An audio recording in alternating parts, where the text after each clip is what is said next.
Good evening, ladies and gentlemen, and welcome back yet again to another edition of the Comcisgate Commandos, number 124. We got a great show for you guys this evening.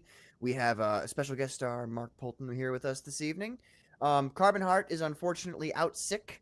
He got a bad case of chlamydia. So anyway, let me bring on my other co-hosts for this evening.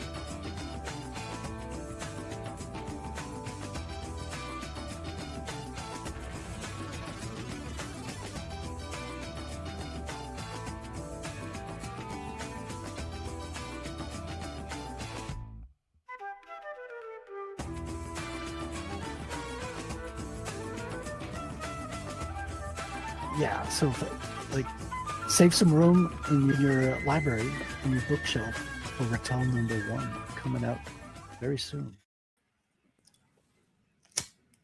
It's Admiral Guimau. Whoa, look at those. Good evening, Comcisgate. How you doing, General Q?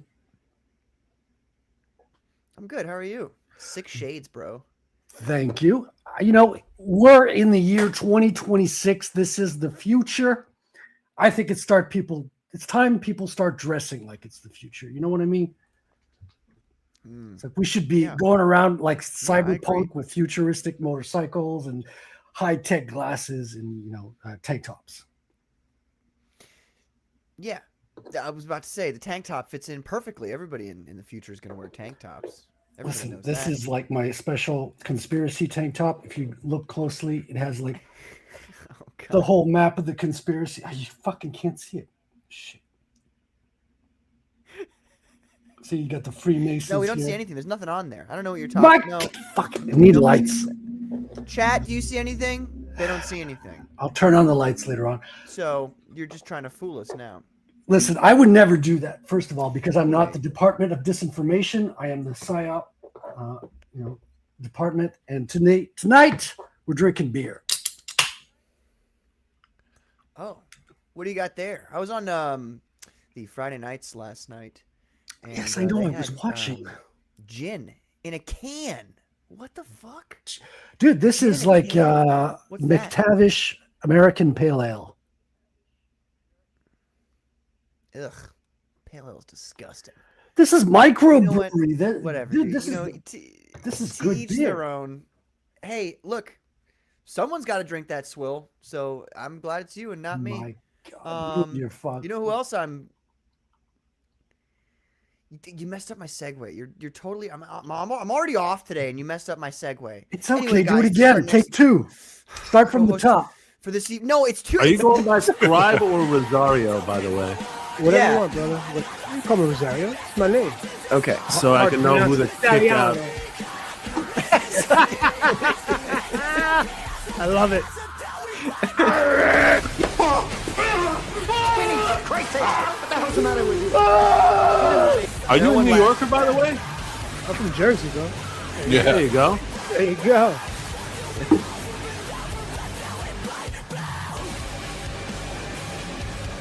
There you go.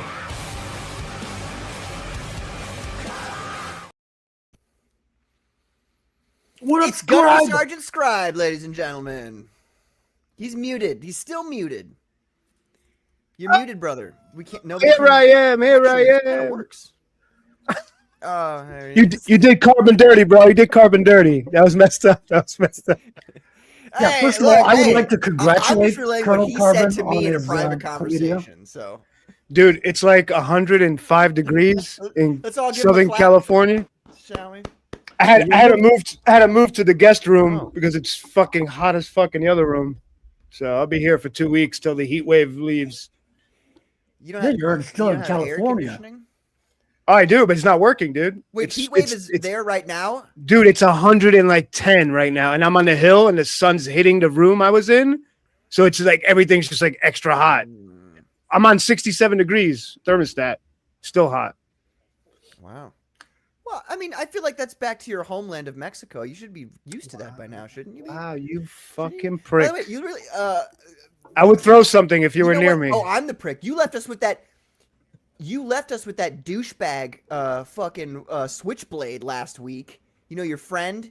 You know that buddy you gave the link to. Yeah. He'll be back. He'll be back. We had to deal with this guy talking in the third person. Yeah, he does that a lot. He's on a lot of drugs. He's been in and out of rehab since he was like 10. Couldn't tell. Yeah. He played in Iron Maiden. He recorded all the albums. He's just not listed as the guitarist. You know, that's how he rolls, bro. Right. Salute. He's a ghost guitarist. FYI, Patrick, you're a little bit out of sync. But You are a little. You look like you're a off. Chinese Am I? kung fu movie, like that's dubbed. Fuck you, asshole! Yeah. Like that. Yeah. Suck on my ball 2 times. Suck tea at time. Okay. Cheers, Scribe. Salute. Red Bull. Hey, Woo! you actually look like John Hamm today. Scribe, you look like John Hamm today. You know what I'm talking about? From Mad Men? Yeah, I know who he is, bro. Thank you. Look like him. Thank you. That's a compliment. I'm being nice. I know. Okay, you know what? Fuck you. We're gonna bring on our special guest star, ladies and gentlemen, and then I'm gonna jump out and jump back in because obviously I'm the one who's off. But I don't have an intro Yeah, for but us. it's just the self-talk. Maybe we should, you know, listen, because you're amazing. Just to take it in for a minute. Yeah. I can take it in. No, I can take it in. You are amazing. I can take it in. You are amazing. It's Mark Poulton, ladies and gentlemen. What's up? What's Hey, up, guys. Mark? How you doing? Welcome, man? Mark. I'm doing great, man. Thanks so much for having me. Yeah, it's our pleasure. So I'm gonna do this. What I'm gonna do is I'm gonna jump out, but before I jump out, I'm gonna share a little icebreaker thing here. I think nobody's talked about. No one has mentioned this at all on the interwebs. So let me bring this up, and you guys watch this while I jump out and jump back in. I'm so sorry for my unprofessional. Before you started working here, I remember when you'd come in all Uh-oh. Great. That's very smart, Patrick. Let me share something, and then I'll leave StreamYards. But that's okay because now I'm the host of Comcisgate. There you go. Welcome, everybody. Totally stopped the video. Jumped out, didn't it? All right, you're working now. You're in sync. All right, I'm sorry. My bad. Skeleton Core says, Patrick, you traumatized poor Matt Rumor last week because all we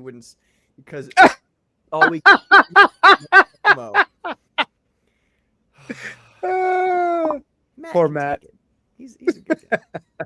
All right, okay, let's get back to this here. I'm sorry. I'm so dumb sometimes. Mark, one thing you're going to learn from being on the show is that I'm not good with technology. No problem. So let's watch What a this. euphemism. before you started working here, I remember when you'd come in all the time with that redhead. I was a different person back then. How about now?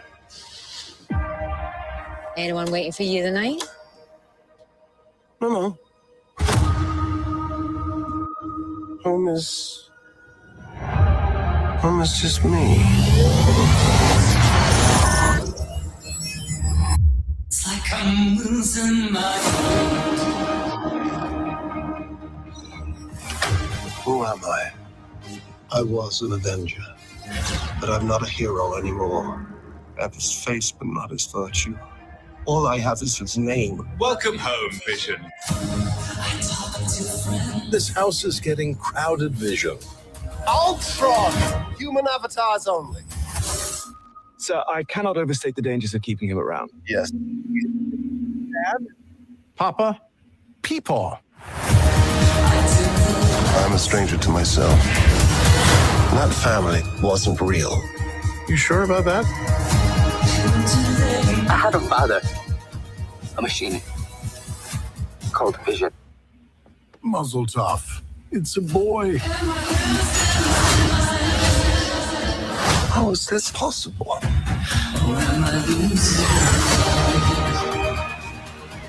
Free us all and save your son.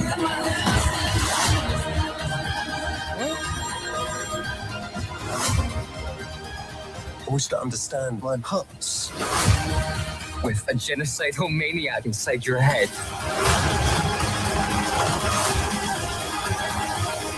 Nothing bonds a family together quite like mortal jeopardy. losing.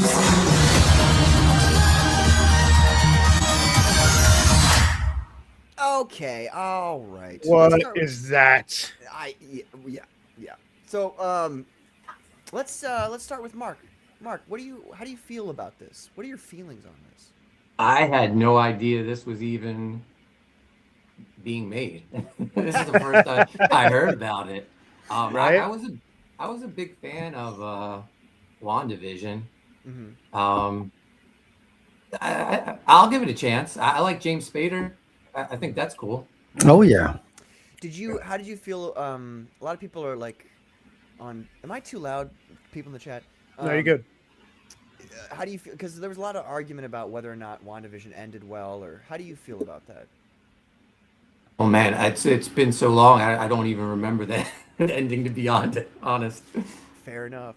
Well, I would argue if you don't remember the ending, I feel like that means it wasn't like that memorable. But maybe. True. Yeah. Maybe I'm wrong. I don't remember hating it though, so okay, that's a good thing. Well, yeah, that is for sure. And I agree with you too. Those first the first 3 episodes of that show were wild. Yeah. They were like, oh wow, this is really really cool. Yeah. So, Scribe, what do you think about this?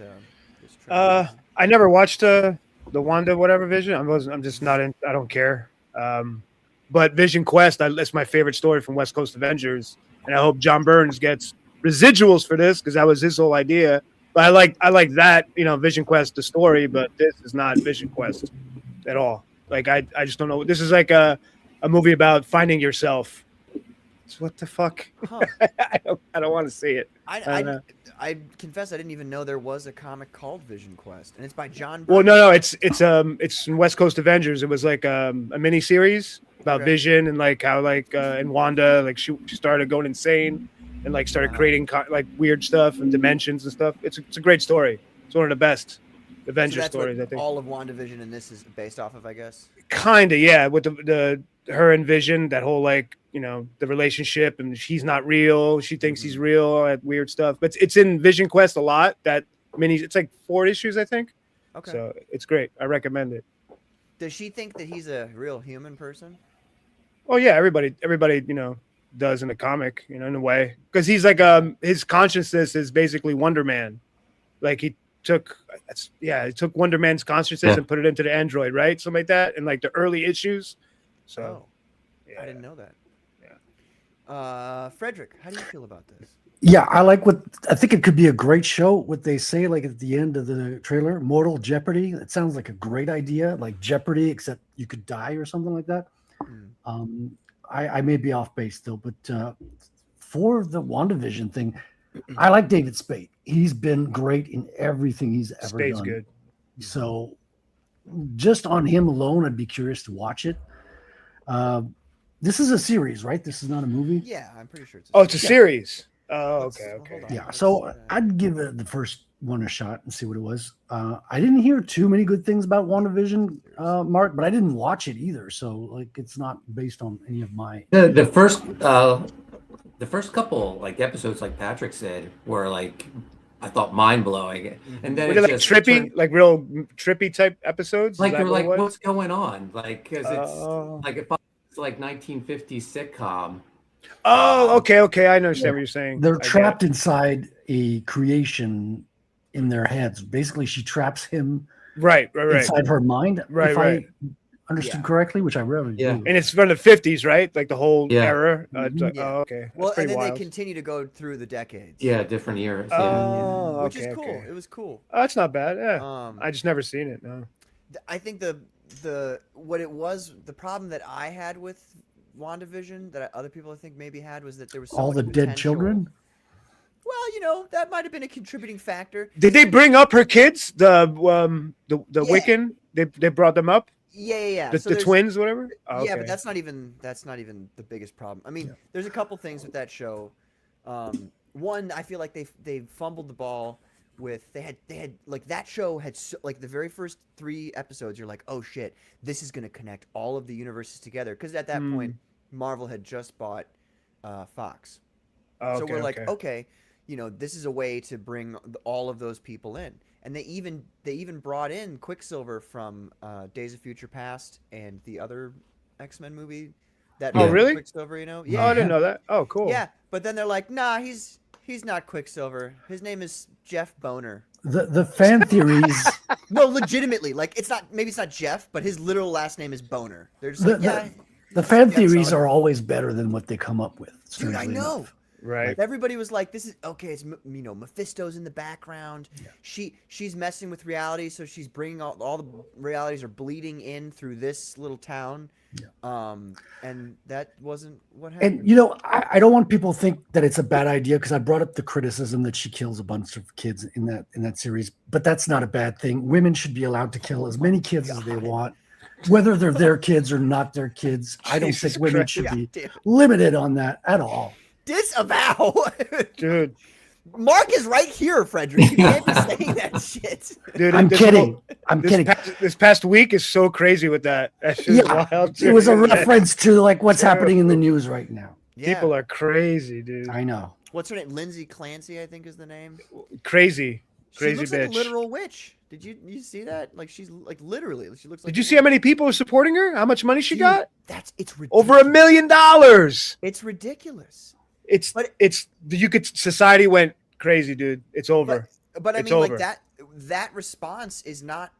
I don't know. I'm not like surprised by it, considering the response that, like, for instance, WandaVision got. Like at the end of WandaVision, you come to find out that she literally went to this like small rural town and fucking mind controlled and probability controlled everybody, and so all of the children are in their rooms where they're handed food underneath their door and they have to like shit in their rooms if they survive that. No, I'm not joking with you. And everybody in the entire town is constantly mind controlled by her to be like perfect people and act a certain Well, she's way. done that in the comic. She's actually changed what Yeah. she did with the mutants Yeah. and everything, and she did that before. Well, Yeah. and that's cool within the context of like reasonable people with a moral compass where they're like, yeah, she's not a really great person. Like, this isn't a great thing to do. But after that show came out and people were like, she's the villain in this show, everybody was like, no, she's not the villain. She's just a victim. And you're like, okay, she kind of did all that to all those people and then got Everybody's away a victim scot-free. I know. It was wild. Wild. I always assume women are always the villain, just to be safe. Again, disavow. But I don't know about you guys. I don't know. Vision's just kind of a boring character to me. Do you guys like Vision? Yes and no. Mark, what do you think? I mean, I was a fan of the West Coast Avengers. Like at the time of my height of my fandom, like 90s, I preferred West Coast Avengers more than the regular Avengers. That's right. That's right. Yeah, so I liked like the all, not the green and yellow. White? Yeah, I like the all white Vision. Oh. Yeah. Well, come on. Welcome to the show, Mark. That's funny. That was funny. No, but and so I don't know about you guys, but at least the only real experience I've had with Vision outside of like hero clicks was the movies. I never really got into Vision. So for me in the movies, he was just always kind of like, well, he's a robot. Like, can we stop treating him like he's a person? But your audio's a little low, Patrick. Either bump it up like 10, 15 points or get angry. Well, I don't want to get angry this early in the show. But I don't know. He just was always. And then David Spader. This is my biggest problem with this trailer is this. Stop taking them out of their costumes. I can't They, and he even like kind of like fourth wall taps it, where he's just like, oh, we only have human avatars here. It's like, you kids today have it so lucky you don't even know. Like, you see your heroes in costume in like 80% of the movie. When we were kids, and we watched a superhero comic film, we saw the hero in costume like 2 minutes into an hour and a half. You don't know how good you have it now. But don't you think that's lame to only see them in Yes, for 2 minutes? yes. So now that we have the technology, there's like zero excuse to not have them in costume. That's how I feel. By technology, you mean AI? I mean, at this point, yeah, you can just slap AI on it. But we've got the Marvel's obviously got the finances, Marvel Studios, to put them in their costume and make it look Finances, good. they just closed their New York office. Well, that's the comic books. Yes, yeah. But correct. Marvel Studios is still doing all right, I feel like. I hope so. Well, after Spider-Man, we'll It is see. Disney after all. Big yawn after Spider-Man. That was such a good movie. Stop. That was Mark, good. Mark, did you watch Spider-Man? Oh, I loved it. I thought it was great. Yeah. Okay. See, Fair enough, thank fair you. enough. See, I'm a Patrick. naysayer. Patrick doesn't like it. Patrick doesn't like it. I was sure Patrick was going to love it. I didn't even see it yet, so I loved it. I mean, it's okay. It exists. Oh my god, hater. He likes Spider-Man 3, by the way. So Spider-Man 3 is very enjoyable. Spider-Man 3 is good, Scribe. Shut up. Listen, No, there has to be a Spider-Man villain in the movie. There has to be, and if the Spider-Man villain isn't there, I don't care. I just don't care. Like I was wanting to care about that movie, but all the trailers, it's like, or what's her name is going to be the Jean Grey's going to be the villain. I'm like, well, she's not the villain because we all know she's Jean Grey. So it's like, who's the villain? There is no villain. It's a bunch of Punisher going, and then no villain. well, again, I'm going to refer you to my previous statement. Women are generally the villain. You got to assume that Jean Grey's the villain. They're not good villains though. They're not interesting ones. All right, fair enough. I want to see pumpkin bombs thrown at Spider-Man's face and half of his fucking mask blown off. Oh, man. Okay, all right, enough of that shit. Let me say hello to the chat really quick. We got Adam Weber. What's up, Adam? Thank you for being here. We got a new person here. We got Hold on, let me message Riley so he starts running in place wherever he is. Right now. We got Juice Cannon. We've got Mark Pengrin. What's up? Thank you guys for being here. I appreciate it. We have JJ Trujillo. What's up, JJ? Thank you for being here. Hopefully you can pop on a little bit later if you have time. We have Skeleton Core Comics. What's up, Skelly? What's up, Skelly? We have Chris Fisk. We fight for love. That's right. We do, Chris. We do, man. We do. Lowell, we were all harassing you from the chat last night, Patrick. I know. Okay, I was there being harassed by you. Well, Chris himself is a Spider-Man villain. I don't know if you knew this, but he's a descendant of Fisk. He was. Yes, he's a descendant of Big Jim Fisk, as he told us last night, in the 1800s. So that's pretty cool. Did he wear a white suit? That's what I want to know. We got Art Ida here. Heck yeah, Mark Poulton in the house, says Art. What's up, Art? Thanks for being here, bro. Yeah. We got Michael Ferrara. Hail Commandos, hail Mark, and hail the friggin' chat. And hail Michael and Jason and Craig from the Friday nights last night. That was a great show. Thanks for having me on. I appreciate you guys very much. I'm sorry I broke... Guys, they're like, we've been doing this show for 3 years, and for 3 years we've gotten 3 backers for every single guest we've had on this show, and then last night we got only 2 backers, and I'm like, I ruined your guys's. Damn, dude. I felt so bad. They were like, at the end of the show, like after in the backseat, they were like, it's okay, it's fine, it's not a problem. Yeah, because they love to do that, dude. They love to help people out, so they're a little upset that they didn't get you through back. You fucked up, Patrick. Then we got Grosku, ladies and gentlemen. What's up, Grosku? Thank you for being here. And Did you call him Gross? You did call him Gross. His name is Grostku. It's Ghost. I've always called him Grostku. His name used to be Grogu, and then he changed it to Ghostgu, and now I call him Grostku. You have to respect your fans, Patrick. No, I'm dead naming him, dude. I'm dead naming him. We got Colonel Zaid. What's up, Colonel Zaid? It's the best. And yes, cats can drink seawater without any adverse effects. Look that shit up. I'm not a public school teacher. I don't make things up. Hashtag believe all Chris Fisk facts. Okay, make it trend. I can read just good. I mean, fine. Don't you? Oh my gosh. Okay. All right. Well, let's get into it, folks.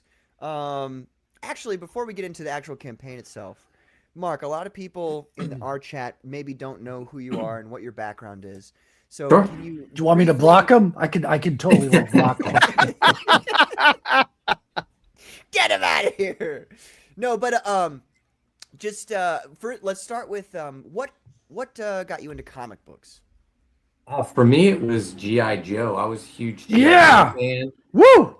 I loved the toys. I loved the cartoon. And then, like, one day watching the cartoon, there was a commercial, and they did it so perfectly back then. It started with a little animated clip, it went into like 2 kids playing with the toys, and then it said for more GI Joe adventures, check out Marvel Comics issue whatever, 36 or whatever. I was like, what? There's comic books? So I needed that. So my mom looked up in the this is how old I am, the big phone book where you could buy comic books. And I got my very first issue of GI Joe. I actually cut out the subscription thing from inside the book, and I got a year subscription of GI Joe, and I read it, and I was blown away. I was like, this is so much cooler than the cartoon. Like the cartoon's like corny. I love it, but the comic book is serious, and I was just I just loved it. I became obsessed with it, and then just from getting a yearly subscription to that, I saw like, oh, what's going on in the X-Men looks really cool. What's going on in Amazing Spider-Man looks really cool. What Spider-Man has a black costume now? Okay, I need to read about that. And then like I was hooked into all sorts of comics, Marvel, DC, and then I started following like my guys, Rob Liefeld, Todd McFarlane, Jim Lee. And I was like, something's different about these guys. I actually know their names because their artwork just blows my mind. I need to know who these guys are. And then they started Image Comics. Did you know any of the writers' names by any chance, Mark? No. Son of a bitch. Yeah. That's what I mean. Son of a bitch. Oh my God. I rest my case, Patrick.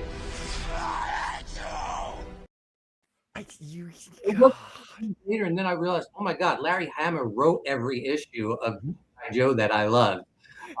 But yeah, no, it was like, because I wanted to be back then, I wanted to be a comic book artist.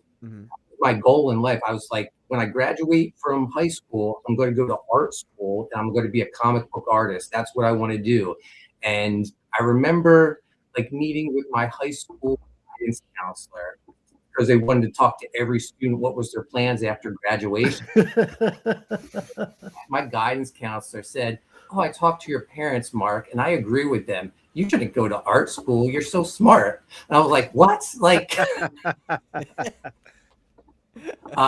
so I went to, I went. What he's implying, Frederick, is that artists are retarded. That's what he was implying there. Well, no, my parents see, were the like, conclusion is that there's no career counselors, their job is a career counselor. That's all I'm going to say. Look, so my parents' thinking was, you already know how to draw, Mark. Why are we going to send you to school to do that? And they were like, you get your degree and then you can go to art school. Well, I was a accounting major. I hated that. I was probably the worst accounting major ever. So after 2 years, I asked my guidance counselor in college, what can I change my major to where I don't have to take any more extra classes? And it was marketing. So I graduated with a marketing degree, which I guess actually helped me in my comic book career. But I never made it to art school. But I did, with my free time, take writing classes. And I started enjoying writing. And I started writing screenplays because I had no idea how to break into comics. I would go to comic conventions and I would ask the artists, and they would always tell me, you don't want to be in comics. I was like, no, seriously, I do. Get it while you still can, Mark. It's not too late. Turn back. So it was almost like a secret then. So I was like, well, at the time I was like, well, Robert Rodriguez, he just did like El Mariachi, and he wrote a book. And he made it seem so simple. He's like, just do it yourself, write a screenplay, pick up a copy of the Hollywood Creative Directory, and you'll get your movie made. So I was like, that's what I'm going to do. This is how I'm going to break into writing. And I wrote a screenplay, and I used the Hollywood Creative Directory. It was a teen comedy called Give Me Back My Stuff, and I optioned it just by following like Robert Rodriguez's book. And it was crazy. It was in development for a couple of years. We always thought it was going to get made. The producer who made it, he made, this is how he sold me. He was like, Mark, because it had all these like comic book references. He's like, Mark, I get you. I'm a comic book guy. I made the Fist of the North Star live action. Oh my God. That movie. Woo. Yeah. Most people will go to comic books to break into Hollywood. Mark went I to went to- Hollywood yeah. to break into comic books. Because I couldn't figure out. Yeah. So that was in development for 2 years. It never got made. So many close calls. They actually re-upped my option. And at one point, the producer's partner, who was like the money person, called me up and they were like, Mark, have you heard from so-and-so in a while? I was like, no, actually I haven't. He just re-upped the option. I've been waiting to get paid. And he was like, yeah, about that, Mark. He took your money and he ran. Oh, wow. Yeah. So that was the end of my career in Hollywood. But by that time, the internet was more prevalent. And like all these indie publishers had like their guidelines, how to like get your comic books made. And I was fortunate enough, my best friend went to University of Arts in Philadelphia. He wanted to make comic books. He was interning for a guy who wanted to make comic books. And we made Coney Waves. And we found a publisher, Arcana Studio, back in 2006. The owner of Arcana, he asked me if I knew anyone who knew how to write press releases. And I lied and I said, yeah, I know how to write them. And I just looked up a press release and I started writing their press releases for Arcana. And soon he hired me to be the vice president of marketing for the company. Well, From so you there, lie then, right? So you obviously were making press releases that were fake it till you make it, dude. Yeah, Fake it till you make it. No, he thought they were great. He thought I was doing a great job. I was writing all their solicitations for previews. Arcana Studio at the time, they were Canada's biggest comic book publisher. Eventually, he hired me to be the vice president of production for Arcana. Oh, wow. During my time there, we published over 300 graphic novels. We did Don Bluth's Dragon's Lair. We had Don Bluth at our booth at Arcana for San Diego. Really? Wow. Yeah. Dude, that's legend right there. Legend. Yeah. Man. We were publishing Gene Simmons comics. It was cool. And meanwhile, I was doing all my Gene Simmons. Yeah, he had a comic. Wow. Yeah, that's a real thing. Gene Simmons anthology, and then he had this like Dominatrix. That was his big title, and it was this woman in spandex. Basically, his wife. His wife. I believe it. Yeah. I mean, Kiss had freaking everything. They had keychains. They had like, if there is a toys derivative cartoons. product, there is a Kiss version. Really? So Yeah. they were the Yeah. original sellouts then, I guess. No, I'm just joking. I'm fucking. Yeah, so I was doing all that, but I was still writing comics, and we would get like big properties in like Greatest American Hero. We were doing stuff with like Gene Roddenberry, and the owner kept bringing in other writers, and I was like, hey, why don't you ever give me like one of these writing jobs? And he was like, oh, I don't really see you as a creative, Mark. I see you as more of a behind the scenes person. And I was like, damn. Yeah. But at the time, I was still like, I was doing my books through Arcana, and I was also like, I was a huge Rob Liefeld fan, 90s kid, and I was on his message boards, and he was taking an interest in like the work I was doing on Coney Waves, and he had called me up. He had tracked down my phone number from one of the people on the message boards, and he called me up. I got a random phone call on Thanksgiving morning in 2006. And I would just let it go to voicemail, but I answered it for some reason. And on the other end, I hear, Poulton, it's Liefeld, what's up? And I'm like, what? Oh, wow. But I've met Rob, so I know his voice. And I was like, this is really Rob Liefeld. And we talked for 2 hours Thanksgiving morning.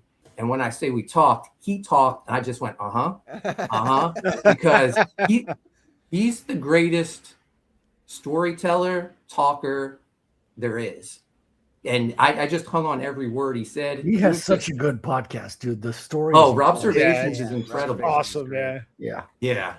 But he was just telling me like how impressed he was with me, that I reminded him of a younger version of him, which is funny because he's only a few years older than me because he started his career so young. Yeah, he was one of the youngest to break in.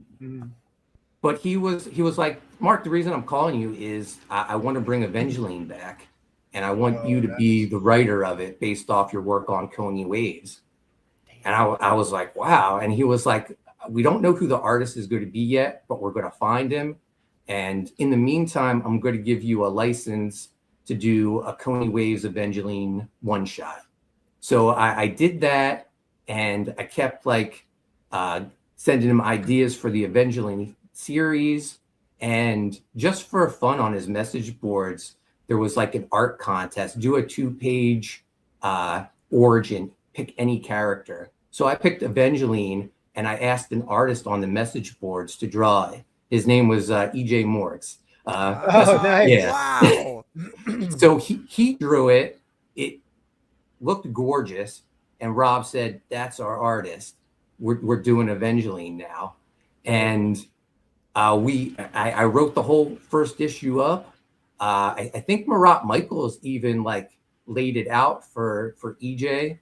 And for whatever reason, EJ got cold feet. And I was without an artist. And Rob, I think he was going to let it die, but I would not let it die. Like I kept bringing it up. So he would just give me busy work here and there, like to stop me nagging him. He nicknamed me the squeaky wheel because I wouldn't let Evangeline die. I mean, that's the one that gets the oil, right? Yeah. The grease. And eventually I met this artist, Owen Jenny. His art was like nothing I'd ever seen before. And it wasn't really like what you would imagine for Evangeline. It wasn't like this bad girl artwork. It was almost like, I don't know, like it looked like this beautiful animation. And I was like, hey, I want to pitch you to Rob as the artist for Evangeline. Would you be up for it? And he was like, yeah. I was like, could you do some sketches? He said, Mark, send me the script. I'll just start drawing the book. So he drew 3 pages. I sent it to Rob. Rob said, that's our guy. Nice. Let me talk to Image. Don't do any more work. Well, Owen and I, we just kept working on the book. And they announced us for like July. So originally when Rob told me I was going to be the writer of Evangeline, that was November 2006. Evangeline came out in July 2011. So for 5 years. Whoa. Meanwhile, I did a bunch of work for him. I wrote an issue of Brigade for him. I worked on Image United, doing a Bloodstrike backup, one of the only issues that was actually released for Image United. And awesome. Yeah, and I did all this work that never saw the light of day. Like I worked on a Brigade animated pitch. I worked on this huge Supreme crossover, but oh man, but I never would let. So that's my lesson to people out there. Keep persistence. That will get you your dream job. So we did Evangeline. By the time it was solicited, I think we had like 3 issues in the can, and at the time, like Image wasn't what it was like now. Can I ask a real quick question? What was the for that Evangeline the arc? Like how long had you how long was that arc in your mind? So it was Rob told me I had a 3-issue miniseries. I wrote a 24-issue story arc. So it was supposed to be a miniseries, but Rob saw all the work. I sent him an outline. I was like, here we go. So it was solicited as an ongoing series. Rob had an idea for the first 3 issues. After 3 issues, he said, Mark, it's your series now. Do whatever you want. And I brought in, a lesson I learned from Rob. Ask for forgiveness, not for permission. I was using Blood Wolf, characters from Youngblood. I used Maximum Press characters like Priest and the Coven from Awesome Entertainment. I didn't know if I was allowed to. I was just using them. And if there was problems with rights, Rob figured it out for me. So it was like creatively, it was the time of my life doing that book. And then one day, like Owen and I, we kept just working on the book. And then one day, Rob just emailed me and said, Mark, in case you haven't realized, the book's canceled. I was like, no, of course I didn't realize. No one told me. We just kept finishing issues. I think like I forget the last issue that came out. I think issue 7. We got a nice hardcover collection of it too. But we had 4 issues left and an annual that never got released. Owen was working with this company Keenspot at the time. They were huge in webcomics, and they Owen said, let's ask Rob if we can put it on Keenspot. And Rob surprisingly was like, yeah, do it. It's still up on Keenspot today. You can read my entire Evangeline run on there. And at the time, we had a readership of 500,000 readers on Keenspot, which blew my mind because our sales at Image were like 3,000 copies, which was good for Image at that time. And Rob was like, Mark, I'm gonna let you kickstart an Evangeline omnibus of your run. Oh, he was like, figure out the numbers and then get back to me and I'll let you know what my licensing fee is. So I did all this work. It took me like a month to like figure out everything that was going to cost to get this done. And I gave him the number and he was like, sorry, Mark, that window's already closed. And I'm like, oh my God. Oh my God. Damn. But that like you hear stories about Rob. It was like the greatest time of my life because like he was my hero, and we interact for a short time. We were like emailing each other several times a day. I couldn't believe it. Oh, that's awesome. And even though like eventually didn't work out, I remember I was at my day job. I was working for a mortgage company, and during my downtime, I checked my personal emails. I had an email from Rob, and I was like, he was like, Mark, DC wants me. He was doing at the time Hawk and Dove for DC for New 52. Okay. Right. He was like, DC wants me to do a whole bunch of books for him. I'm thinking about letting you do Hawkman with me. What do you think? And this was January 2012. I was like, yeah, I'm in. I didn't hear from him again for 3 months. And I'm the whole time like, what's going on? And then one day in like April, he emails me, he goes, DC is going to contact you to get the paperwork rolling. And I'm like, what is going on?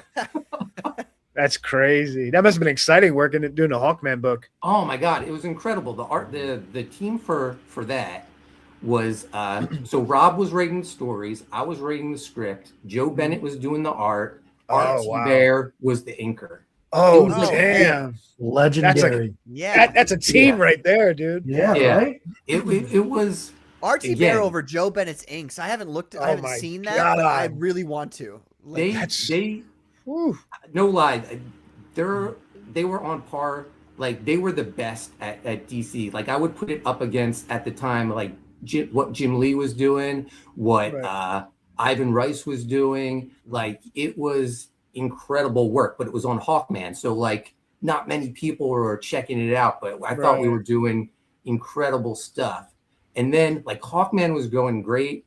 DC, like you found out you were extended by, they would give you your pay vouchers for, like we were on for 6 months. That was like going to be our run. At the end of the 6 months, they sent me, I think 18 more vouchers because Rob had pitched them like our next like year and a half worth of stories. And they were that? like, I don't know what that means. Okay. Thing. So a voucher, like, so when I got hired, they gave me 6 vouchers. That was for 6 issues. So I was going to be on Hawkman for 6 months. Okay.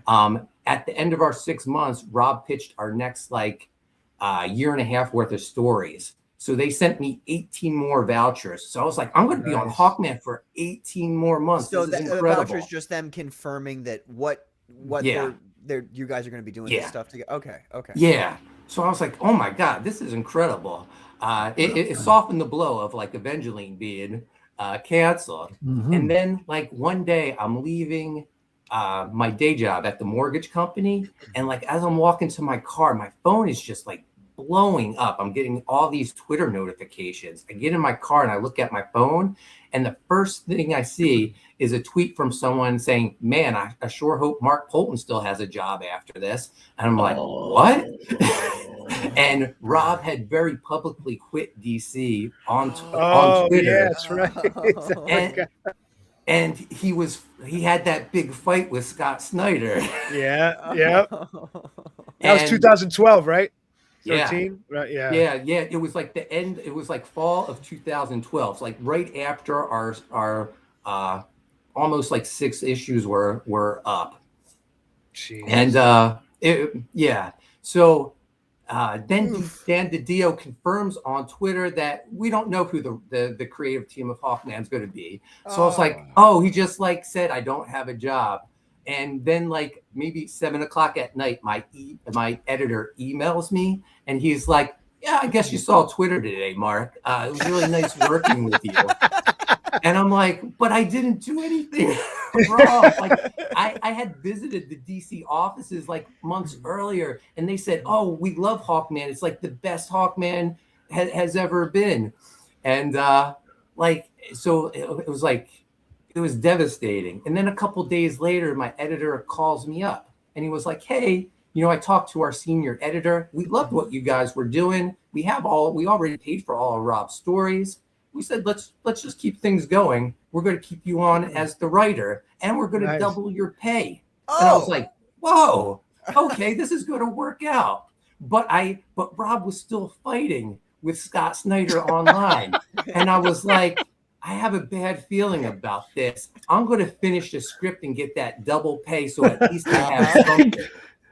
Get it done before that window closes, Mark. Right? So, yeah. Exactly. So in one day, I finished the script for issue 13. I turned it in, and my editor calls me. And I was like, hey, I just turned in that script. And he was like, oh, okay, Mark, how you doing? I was like, I'm doing great. And he was like, good question. and he was like, he goes, well, I hope you're doing great after this phone call. And I'm like, oh. And that's when you hang up and you say, I'm going through a tunnel. I can't hear you. Ew. Pay me, bye. Yeah. Right. So he was like, yeah, I'm calling. I have to let you go. And I was like, why? What's wrong? And he goes, well, the official reason I'm supposed to give you is Jesus Christ.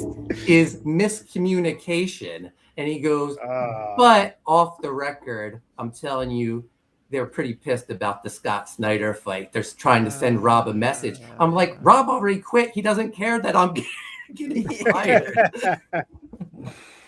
Oh man. So yeah, but yeah, so that was my time at DC.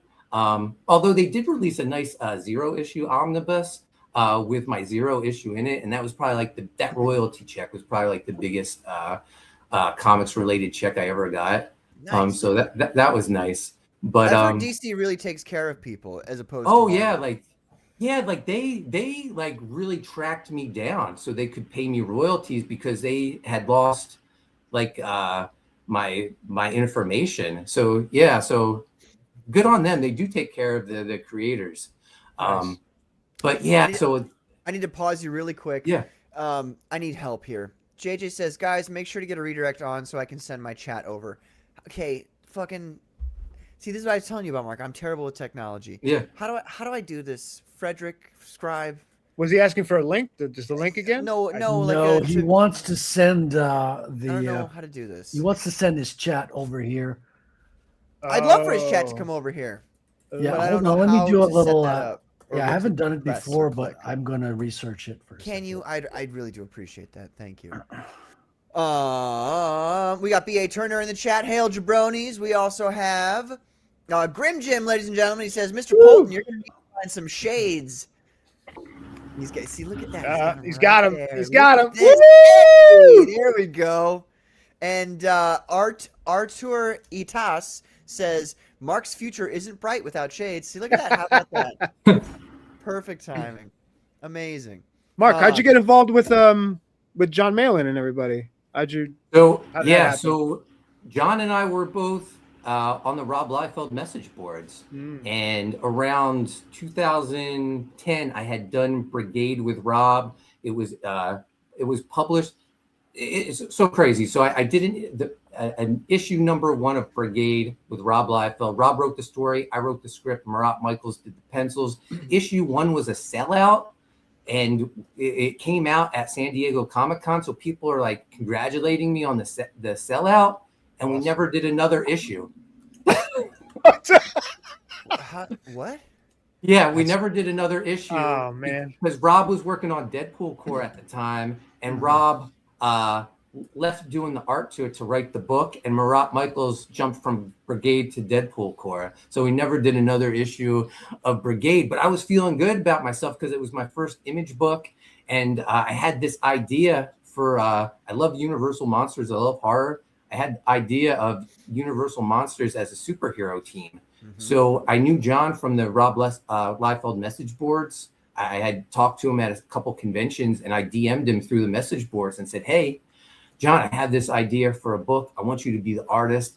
It's Universal Monsters as superheroes. And he was like, he doesn't remember this, but I remember his answer vividly. He was like, Mark, a lot of people want me to draw their book. You're the first person to ever ask me to draw monsters. That sounds exactly like something that he would say. The best. That's the best John answer ever. And and he said, send me a script. He said, send me the first 5 pages. So I sent him the first 5 pages, and that is the first 5 pages of, what became Graveyard Shift. Nice. With one exception, and he loves to drag me through the dirt with this, who was the next member of the team. And there was a werewolf on the team, and he was supposed to be like the beast character, the fun-loving character. And like when they flew in their jet, he had his head hanging out the window with his tongue wagging. And John was like, "Cut that shit out, Mark. We don't do that in this book. It's a serious book." Like, okay. John ain't playing. John's like, nope, we ain't playing this shit. I stand behind that character. If he was in the book, he'd be the most popular character. But Do you have plans to bring that character? What's the character's name? No, so that's another thing. His name was Fido, and John hated it. John, I would love to see the conversation or hear it between you and him. Right. So we as a joke, we put out a preview book. And there was character previews, and then there was one sealed file that said Fido, and it said classified over it because we never used it. I want to see that so bad. Next time on John's show, we're gonna bring Fido in the chat. Fido. But yeah, so we started working on Graveyard Shift in 2010. We released a preview book. John came to Jersey, and we went to Wizard World Philly, released a Graveyard Shift preview book. I still have copies of it in my storage unit. And I showed Rob Liefeld, because I was working on Evangeline at the time. I showed Rob Graveyard Shift pages, and he flipped out. He loved it. And he was like, Mark, I'm headed out for the weekend. I have a business meeting with Robert Kirkman, but when I get back, I'm going to help you and John set this up at Image. And I was like, awesome, this is incredible. So he went to meet with Robert Kirkman to talk about relaunching Extreme titles at Image. Right. And while he was there, he was so impressed with Graveyard Shift, he decided that John Malin had to be the artist of Youngblood. But he couldn't. He knew it would haunt Graveyard Shift. So he asked for my blessing if John could be the artist of Youngblood. And I was like, of course, I'm not going to stand in the way of my friend getting a paid gig. So John went on to do Youngblood. Graveyard Shift came to a halt. But John and I, in his downtime, we still worked on the book. And at one point, it was even solicited in Image. Graveyard Shift was going to be a backup story in the pages of Evangeline, starting with issue 11, but it was canceled after issue 7. So the Graveyard Shift preview never came out. And it wasn't until I was done doing comics, basically, after being fired by DC. I was doing children's books. I did a children's book with my son, Pizza Tree. I heard about that. Yeah, I was nominated for a Ringo Award. My son was the youngest author to ever sign at San Diego Comic-Con at 7 years old, and it was cool. It was incredible. It was being developed as a movie by Ryan Lambert, who one of the stars of Monster Squad. He was developing that. Oh, nice, dude! That's awesome.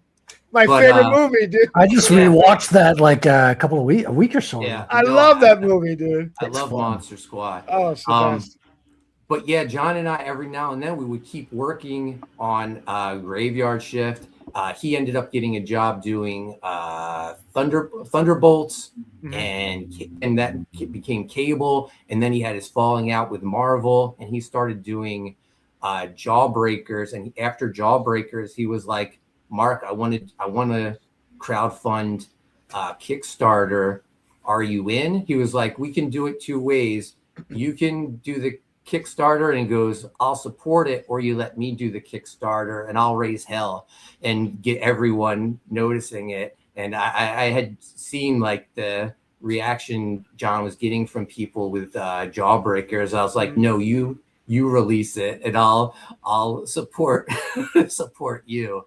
And it was, I remember the day before the launch of Graveyard Shift, we were asking for $5,000, and John said, "If we don't make it, we'll each put up half the money and we'll fund it ourselves." And I remember thinking, where am I going to get $2,500? You know, and I didn't even have to worry. We were funded within minutes, and yeah, it was good. It went on to crowdfund $100,000. And the sequel did like $250,000, and the third one did, I think, over 300,000, and it was incredible. And it made like all these other ideas that I had, like U.S. Assassin, Viking Wolf, Sea Dog, Ride in Pain possible.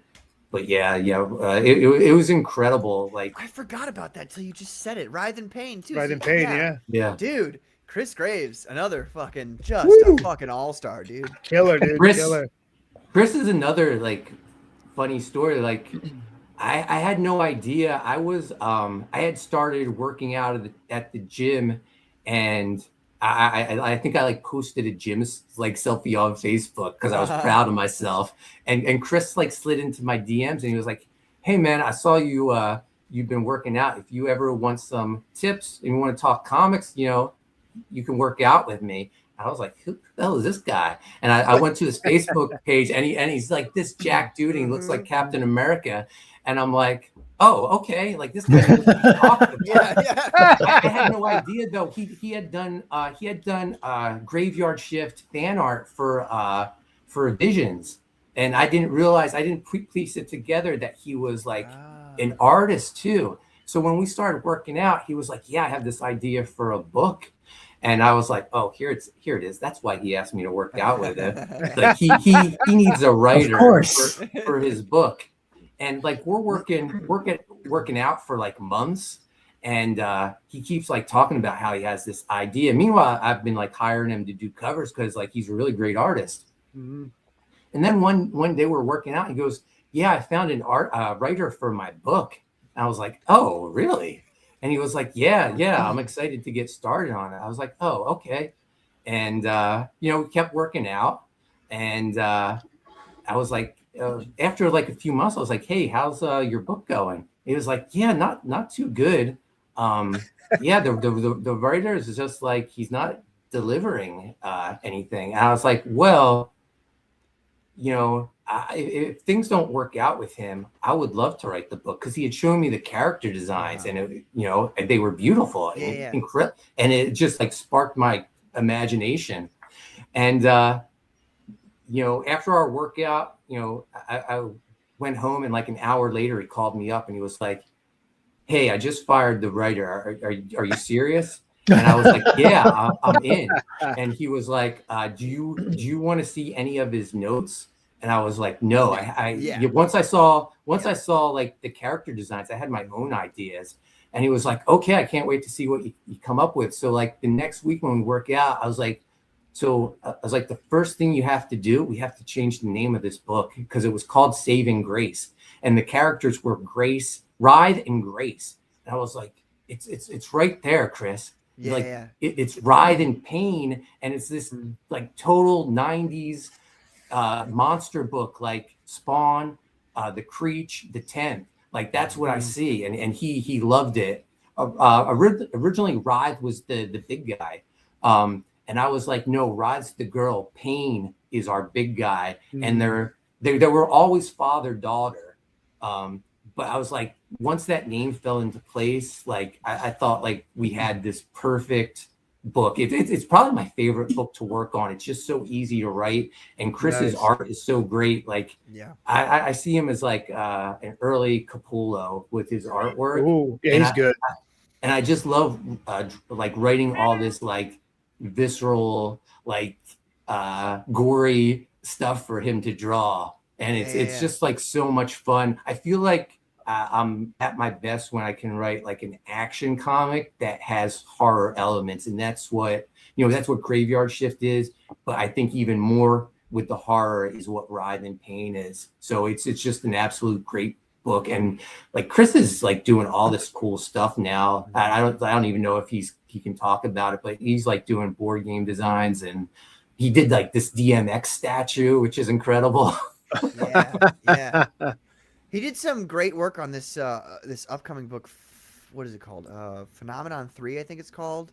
Oh, I heard about it. I heard about it. Yeah. Is that the Vaughn Coleman book? That looks great. That's Vaughn Coleman did that, right? Unfortunately, Frederick's had some issues at home, internet issues. Canada. What can I say? Canada. You know what I mean? But so what you're saying, Mark, is that Chris Graves is a better artist than John Malin. That's cool. We've got Bootlegger Comics here. Now you're starting a war now. Wow, I thought this was supposed to be a drama-free show, Patrick. Mostly. We got Bootlegger Comics here, who says, "Hail Commandos, what's up, Bootlegger?" And then Art Haida says, "Man, Mark keeps attracting all these attractive artists. It's like Patrick, except it makes sense with Mark." Wow. Damn. You guys are so mean to me. I can't believe this is horrible. We are. Well, Mark has the bigger side. I've been drinking green tea all goddamn day. Oh, man, he hit his ass with a porky toe. Man, nice. God, I go to church every goddamn Sunday. You gonna bring the demons out of me? There you go, you got him. Not with the trash can, buddy. No. You guys. Bring the demons out of me.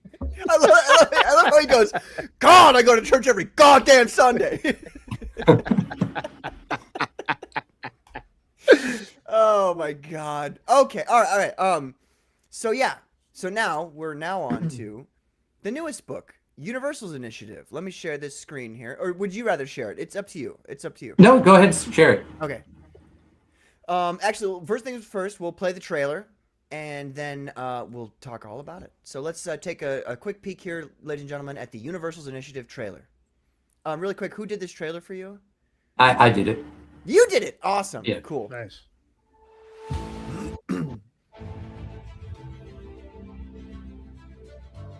Galaxies have burned. Worlds have fallen. Now, Earth is next. This summer, prepare for Universal's Initiative, the biggest independent comic event of the year. A brand new superhero graphic novel series where ancient mythology collides with cosmic warfare. Written by the award-winning father and son team of Mark and Chase Poulton, Universal's Initiative is the culmination of years of world building. Introducing the secret city of heroes known as Lumakenel, where the mighty Universals stand as Earth's last defense against two immortal conquerors who have spent centuries destroying civilizations in their search for the mysterious Life Stone. Leading the charge is Aguila, commander of the Universals, alongside unforgettable heroes, powerful villains, and the mysterious Atlas Bloodgore, a former galactic conqueror searching for redemption before the universe is lost forever. Bringing this epic story to life is an all-star creative team, featuring breathtaking interior artwork by John Malin, the legendary artist behind Cable and Thunderbolts, and rising superstar Dan Dahl of the Rippaverse. John's pages are beautifully finished by Chris Graves and Don Edwards, while every page explodes with gorgeous cinematic colors by Anthony Boyd. The book also features stunning chapter break illustrations from Spawn artist Adelso Corona. Choose from incredible covers by Joe Bennett, Deborah Carita, John Malin, and an oversized deluxe edition featuring an exclusive cover by comic book legend Rob Liefeld. This is more than a comic book. It's the launch of an all-new superhero universe created by creators who grew up loving comics and wanted to build the kind of epic adventures they always dreamed of reading. Universal's Initiative arrives this summer. Join us from the very beginning, because when galaxies burn, Heroes unite. Legends begin. Amazing. Awesome. That looks so good. Did Thank John you. do the pencils? Yeah, so this has been a labor of love for me, over a decade in the making. Wow. Universal's started probably around 2013 as a work for hire book for me. After being dismissed from DC, I got an email from Red Room Studio out of Mexico. They were a upstart publisher looking to create this comic book universe, and they were huge Liefeld fans, and they loved my work on Evangeline and on Savage Hawkman. And they told me how they had these big plans for a superhero universe, and they wanted me to be like the writer of all the books. I was like, oh, this is amazing. And That's they said, awesome. yeah, we already have an artist working on a couple of the titles. His name's John Malin, and John and I were already working on Graveyard Shift. I had no idea he was working on this other book. That's insane. So they were like, yeah, if you're interested, tell us your page rate and we'll see if we can match it. So I quick contacted John. I was like, hey, these guys hit me up. Are they legit? And he was like, yeah, they're legit. Ask for your DC rate. So I asked for my DC page rate. They matched it. Oh, wow. And I began working on these titles for him. The first book I did was it was called The Croc, and that's that big red character. And then John, they had just like Marvel Method gave John like a paragraph about this book, and John drew a book, and then they gave me the pages, and it's like, also, okay, Mark, make a story out of this. And John was working on the second book, Team Cerberus, and this was like an X-Force like type team. And again, they gave me the pages, make a story of this. They had hired another artist to start the third title, and he was a big name 90s X artist, worked on an X title. And he asked for money up front. They paid him up front, and he never turned in a page. Ooh. Sort of out of their plans for a while. And then can I ask you a really quick question on that? Yeah. 'Cause that happens a lot in independent comics. Yeah. Are there not like contracts, I guess, with bigger companies like that? Man, no, back then, especially back then, there wasn't a lot of contracts. It was all just like verbal agreements. Really? Yeah. And like on their end, Red Room, they were great. They always paid me like right away. As soon as I turned in the work, they sent me payment. So he's a big name. He asked for payment. They were trying to like I'm make a shocked good Ethan Van Sciver would do something like that. No, it wasn't Ethan. I could tell you off screen, but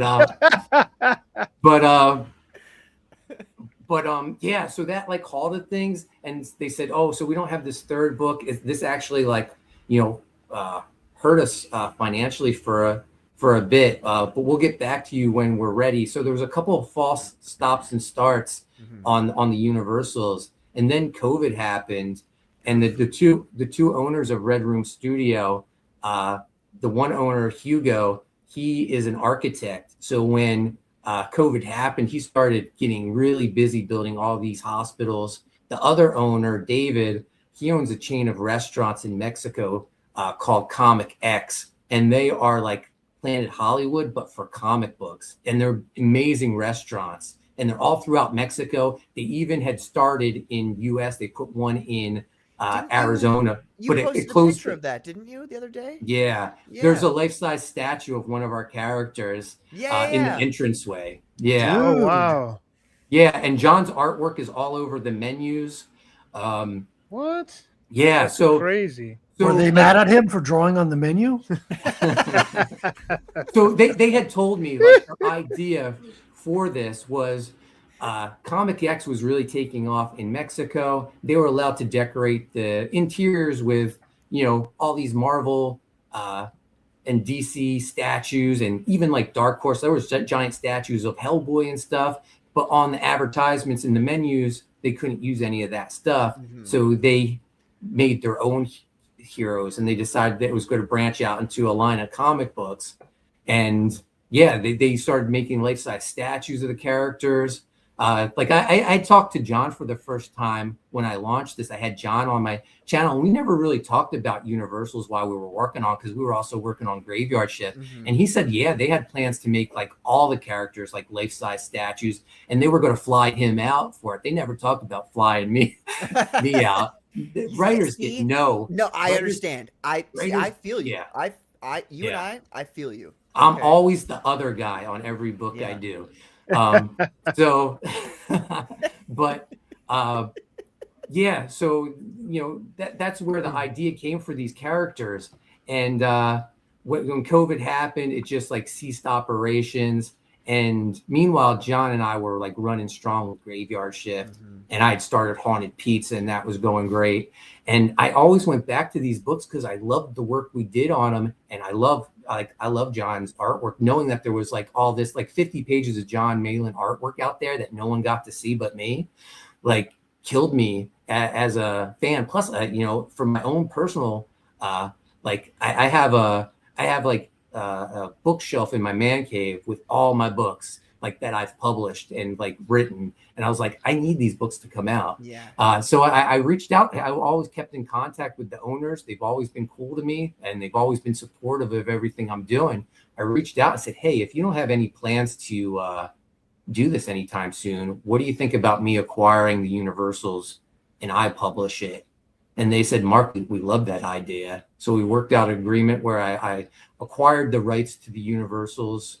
I own it now, and I got all the John Malin artwork. I got the Rob Liefeld cover that they had bought. They sent me the files, and when they sent me the files, as I'm going through it, they're colored and lettered, and the colors are terrible. The letters are terrible, and I'm like, what year do you think what year were they colored? Oh, probably like 2013, 2014. Okay. Yeah. And there was like a shift. There was this weird shift. Sorry, go ahead.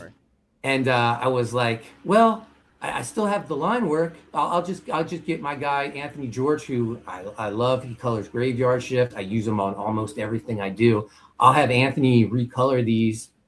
And there's only one problem.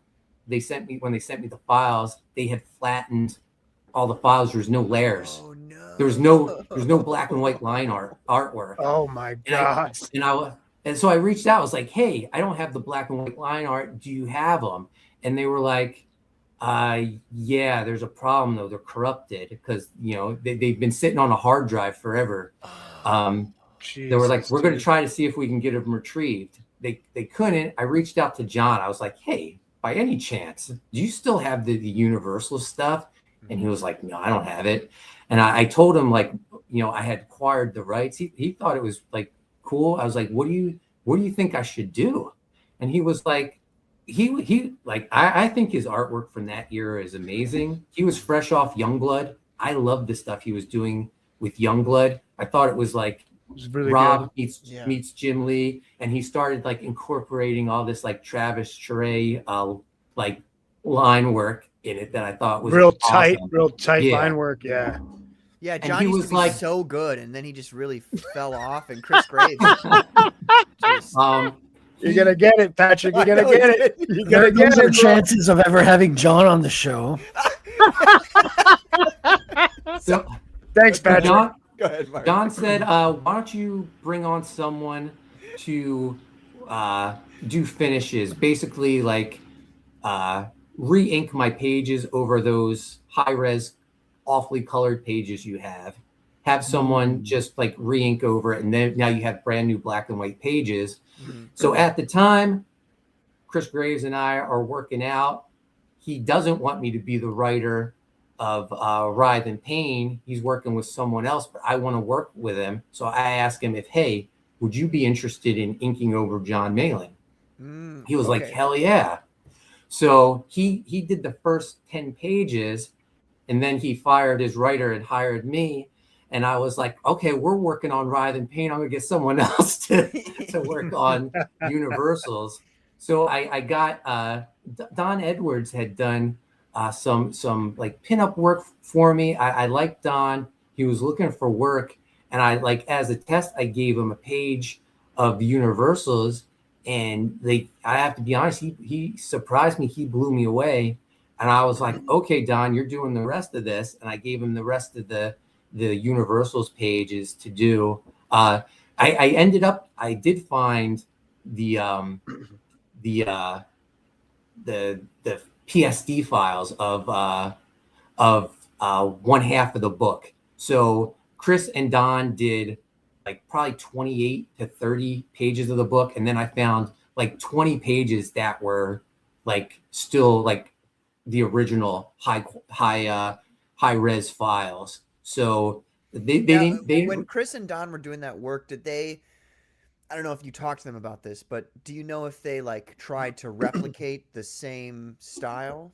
So I told them to like embellish it, like to put their own like to add things like some of the things you'll notice like on if you looked at the original pages, like buildings now had all these like textures on them. Maybe like the moon had more craters on it, stuff like that. Did you get the colorist to do that too, or no? Did you get the colorist?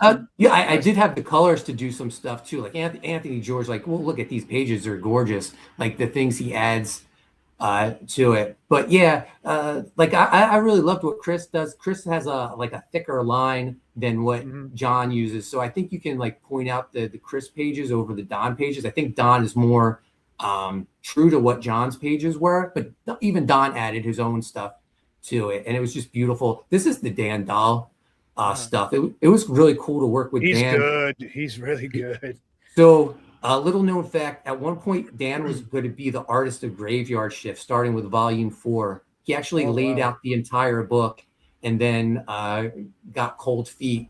So. That's when we brought on Jose Garcia to be the artist of Graveyard Shift. So Dan, I guess, didn't think I liked him because he backed out of Graveyard Shift, but I never held any hard feelings.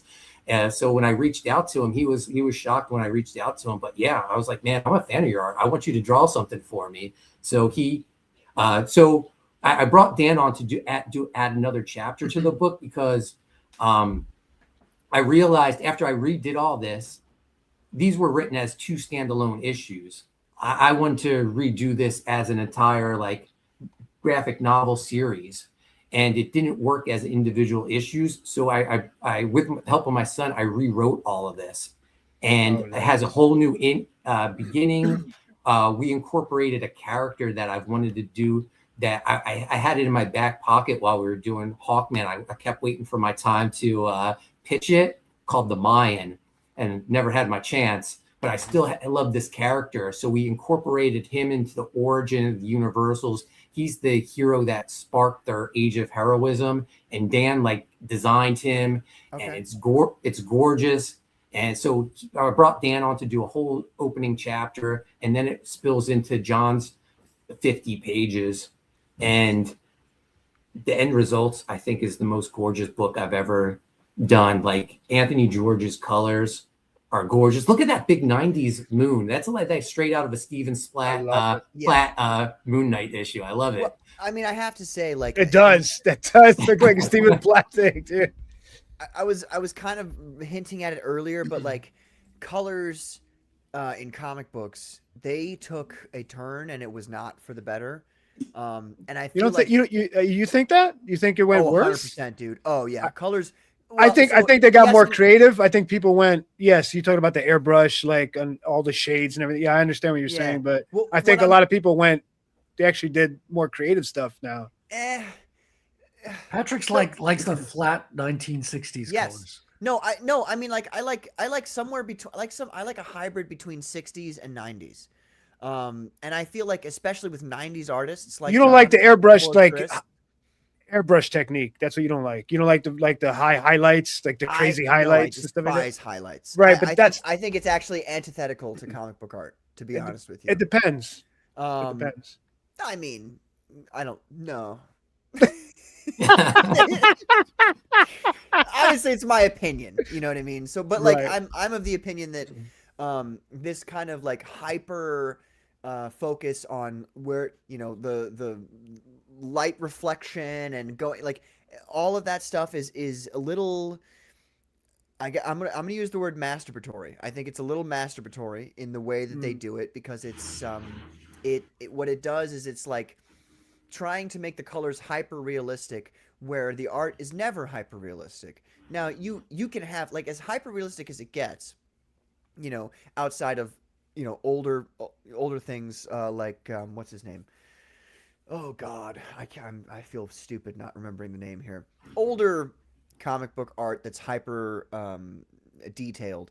Outside of that, I would say the most detailed artwork that we ever received in the comic book industry is in the 90s era. And it got hyper detailed there, and then it just kind of bled off. There's a lot of artists like Dave Finch, for instance, who still kind of kept, dude, so good, still kind of, they still kept a lot of detail in their art. It's slightly changed from the 90s kind of like over, how would I put it? Well, like the difference between Rob Liefeld's art or Todd McFarlane's art versus Jack Kirby's. You know what I mean? Like there's a bombacity to the 90s art. And what it brought with it was because of how detailed the art is, and then how it dropped off, I feel like a lot of people especially like, for instance, if you open up a modern comic book today, I'm jumping all around. I know, I'm sorry. If you open up a modern comic book today, you're going to find some of the most basic bitch art you've ever seen in your entire life. Line art. And then the colors are like super overdone to make that line art look good. When in reality, you just want really good line art, and then you have colors are they're a cherry on top. They're not like the way I look at it is the same way that one time when I was very young, I'm so sorry. I'm going so many tangents here, Mark. When I was 18 years old, I was in a band with my brother and two of his friends from high school. And I wrote this song. We're still talking about colors, right? Yes, we are actually. No, we are, legitimately. And I'm going to go grab a beer. I'll be right back. I wrote this song, and I wrote it on electric guitar. And I'm like, how sick is this? And I played it on the electric guitar with the amp and all the distortion and everything, right? And the bassist of the band was like, hey, man, like, it's not a really good song. And I'm like, what are you talking about? It sounds sick. And he's like, no, dude, play it acoustically. Play it acoustically and see if it sounds good. So I played it acoustically, and it sounded like fucking shit. And he said, if you can't write a song acoustically that sounds good, then even if you add distortion and all these effects later after the fact, it's still not going to be good. It's going to be gussied up, sure, and it might pass as being good, but it's not good. And that's kind of the way I feel about color with line art involved. Like the line art is the backbone of the comic book. I've got to ask you, do you like these colors? That's what I was going to say. I love these colors. No, I really do love these colors. There is some highlighting here. There is some light diffusion and that kind of thing, which adds to the overall effect. But for the most part, these colors seem to me to be, I don't want to use the word basic because that sounds like a negative thing. It's not a negative thing. Like these colors make the line art pop. And that's the whole point. It's not, you don't want to drown out the line art with overdone colors. And people do that all the time, everywhere, in comic books. And so I like to see this kind of thing where the line art's solid and then you have some colors over it that are, they're very like, these aren't overly complicated colors. The most complicated thing, for instance, on this shot right here, in my opinion, and again, I'm not an artist, so people can correct me if they feel like I'm mistaken. They're wrong, will. But they can correct me. The water tower in the background with those wood slats, that's the most like rendered thing color-wise that we've got going on this, in my opinion. And it's still not too much. Like it's perfect. Like it's literally perfect. So like for instance, if you had a modern colorist do this right here, they would butcher it. It would be a mess that you couldn't differentiate any character from any other character, and it would just look kind of vapid. But the whole point I feel like of comic book imagery is to have this like striking visual that just smacks people across the face and goes, this is what it is. And I feel like when you over render the colors, you lose that. So all that whole spiel aside, Mark, what I was trying to say is these colors look awesome on this book. Thank you. I think they look really, really cool. I love that people like you are going back to and hiring people to go back to this. Yes. You know. So Anthony George was he was a guy on the Rob Liefeld message boards that originally John had started coloring Graveyard Shift way back when we first started working on it, and then he was like he doesn't have time to do it. He was good at. I think he just doesn't like colors. No, he doesn't like colors. Yeah. That's what I said. You guys are horrible, dude. Jesus Christ. Go ahead, Mark. So we knew Anthony from the Rob Liefeld message boards, and we asked him. So Anthony's been with us since 2010. And it's funny, that preview book we put out, I think it's Anthony's colors, but then in the back we have the original pages that John colored, so you can see what a difference it was between the two. Is this right here? Is this the original? Like, is there anything changed about this Liefeld cover here? No, this is the original Liefeld cover. He had his colorist do it way back then, who he still works with today, Juan Ma. And yeah, I got the files, and I just kept it as is. I know Rob is very particular of the colorist who he works with, so I wasn't going to change anything about it. That I managed to get high res of. Perfect.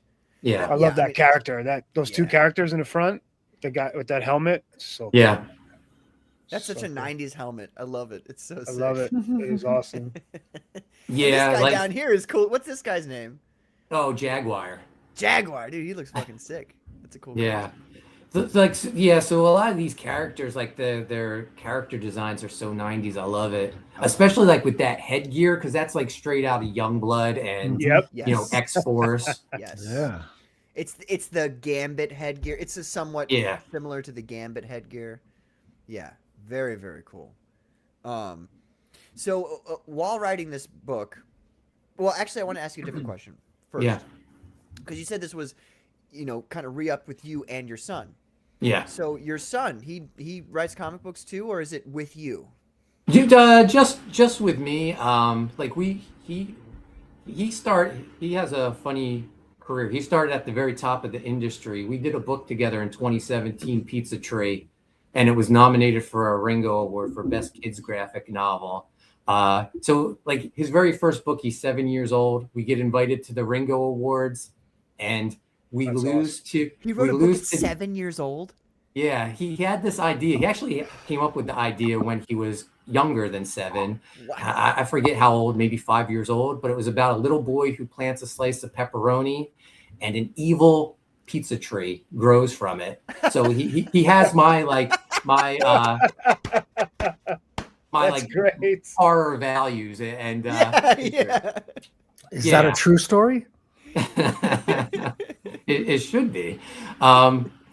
So we got nominated. You know, we go to this the Ringo Awards with all these industry professionals and veterans, and we're sitting at a table with other professionals, and they announce all the nominees, and we're like, I'm like thinking, and he's thinking that we're going to win because one of the people so we're guests at the convention too. We have like special badges with like, you know, nominee on it. And someone said, who was like one of the members of the committee, he was like, Mark, I have a good feeling about this. So I think he has like inside knowledge, and he's like giving me the hint to have my speech ready. So I'm like, I think we're winning this. I'm like waiting for him to announce us. And they announced DC Girls United winning. And I'm like, meanwhile, my son is like, he was like, this is BS. Like, he was like, wait, you guys lost to girls? He was like, we lost to a corporate comic book. Like wait, your son said a corporate comic book? Like I don't. It wasn't like his exact words, but he knew we lost to like. It wasn't like a real book. It was like a cartoon property. It's like, it wasn't nothing. And he was like pissed, and like Your he son was sounds like based as fuck. Yes. he was like done with comics after that. He was like, he was like, we got ripped off. Like he wanted to leave like right then and there. I was like, but Chase, knock it off. We gotta like pretend to we gotta be good sports. But like after the next day, people came up to us and they're like, "You guys got ripped off." Like he was like, they were like DC Girls United. Like it was just like a book like by committee. Mm-hmm. So like his interest in comics comes and goes. Like he's written a couple little graveyard shift stories with me. He created one of the characters in U.S. Assassin, Slither, and helped with another character, Bazooka Dog. But like he has interests in other things, rock and roll, and probably girls now. And there you go. That's what happens. But I want to keep him like I want to like keep working with him as much as I can before he's like completely done with it. And I was like, hey, I want to rewrite this book. Would you work on it with me? And he was like, yeah, I'll help you with it. So like he's helped me with this, and I feel like it might be like our. I feel like you, as his father, probably taught him everything about writing that he knows. Does he correct you, or like how does that? Dad, you're wrong. Dad, you're wrong. He tells me like when I'm being corny. He was like, Dad, this is too corny. Like, okay. So he's like a mini John Malin. He's like he's a mini John Malin. He's like, we don't do this, Dad. Like this is like people don't talk like that. This is corny. Because I'm like in that Rob Liefeld camp. When we were doing Hawkman, he was like, Mark, we still write comic books for the people who still have that sense of wonder. So I like write like the comic books that I grew up on. Mm-hmm. And my son and like John are like, Mark, that's a little corny. Let's reel it back in and like be a little like cooler.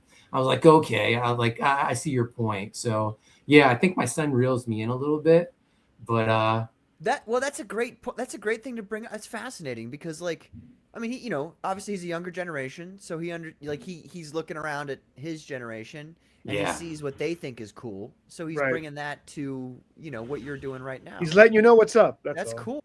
So my son is also the biggest ball buster I know because like he knows that all I ever get is like, oh, you're the writer of John Malin's Graveyard Shift. So, and I'm like, I came up with that. He's the best. But I get it. Artists are cool. Writers are the other guy. Yeah. So he always goes, man, I can't believe I'm making a book with the guy who writes John Malin's Graveyard Shift. And you're like, you're grounded for a month. Get in your room. I think we may have gotten the wrong Poulton on this show, Patrick. But yeah, he's awesome to work with. And the thing, I don't know if I've mentioned this, but the book's all done, all 64 pages. Oh, nice. They've been, re-inked, recolored, re-lettered. The book's done. The print file is being prepped right now. And this campaign ends on September 23rd. So on September 23rd, I'm sending the book right to the printer. My printer usually turnaround time is 2 weeks. Mm-hmm. So I'll have these books in October. So people should start getting their books mid to late October. So there's not going to be a big wait for this book. Perfect. I've waited so long to get this out there. I'm more excited, I think, to get it into people's hands than the people who are backing it, because it's been such a labor of love for me. Two other questions. I'm gonna start with a quick one, a yes or no question. Are you planning on going for the Fans Fest? So I wasn't invited, but it is in New Jersey, so maybe I'll stop by. What do you mean? You didn't? What do you I mean thought you talked invited? to Matt. You didn't talk to Matt? I mean, I was asked to buy a table. I wasn't invited. Oh, gotcha. I see. Gotcha. Good. I guess that means none of us on this panel were invited. Matt, you son of a bitch! No, I'm just kidding. But you should be there, man. It'd be good. Time. Yeah, it'll be a fun time. Lots of people are going to be there. I'm gonna be there. Scribe's gonna be there. Frederick's gonna be there. We could get you totally slammed and make you go to a strip club. He's like, oh shit. Just saying. I'm not gonna go to the strip club, but we're gonna make you go naturally. Anyway, I'm just fucking around. That landed flat, Patrick. Yeah, that was not a funny joke. That was not a funny joke. Everybody in the We're chat gonna have to funny. edit that out of the stream after Yep, the fact. Yeah. Hold on. Let's rewind a bit. Hold on a second. Anyway, I've got 2 questions for you. Sure. No, that first question, let's not ask that question. The second question, the second question I had for you is, so 64 pages. Is that going to be, is this the, like, is it the whole story, not the whole story, but does like an arc wrap up in 64 pages, or like how does that? So this is planned as a 3-book series. Book 1 is Universal's Initiative. Book 2 is Universal's First Strike. Book 3 is Universal's War. Originally, the book was just going to be called Universals, but during that time where we stopped working on it, when I was just work for hire, another company came out with a book called Universals. I could still put it out as Universals, but I feel like I'm going to do the right thing. I'm going to change the name. Just call it Young Universals. So, like, we just had that problem with Mark Spears put out a book called Graveyard Shift, and we reached out to the publisher and we're like, hey, we've been doing Graveyard Shifts like since 2010, and they're like, oh no, we know about you guys. The book's called Mark Spears Graveyard Shift, and I was like, well, it's a difference. I'll take it. So I decided to do the right thing too, and Universals, and I'll just keep changing the last word, so it's. In my head, it's still a Universals, but it's, yeah. Well, I know. Look, as a writer, a fellow writer, I know how it feels to have somebody come and fucking swoop the fucking name of the comic book out from under you. I'm not mad about it. But anyway, I'm not following, Patrick. Could you like fill us in on what you're talking about? Yeah. Actually, so in regards to that, so we've got all these different options here that people can back here. We got the 4-pack. I think that's the one people really want to get, because it's got all 4 of the covers there. Yeah, you save $15 with that. So it's a real straightforward campaign. 4 different covers. There's John's cover, there's Joe Bennett's cover, there's Deborah Carita's cover, and then there's Rob Liefeld's cover. But Rob's edition of the book is oversized. If you've backed any of my other books, I usually do an oversized black and white edition. Cool. So it's the book's a little bigger, and I'm doing it with this, but it's not going to be black and white edition. It's going to be a full color book, because I think Anthony George's colors are so great. So the Rob book is $40, but if you get it in the 4-pack, you save $15. It's only $100. So the Rob book is bigger. Yeah. I forget the exact dimensions.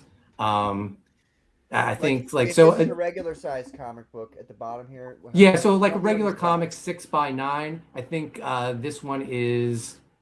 So it's magazine size, basically. Yeah, it's like 7 1/4 by 10 something. Okay. Yeah.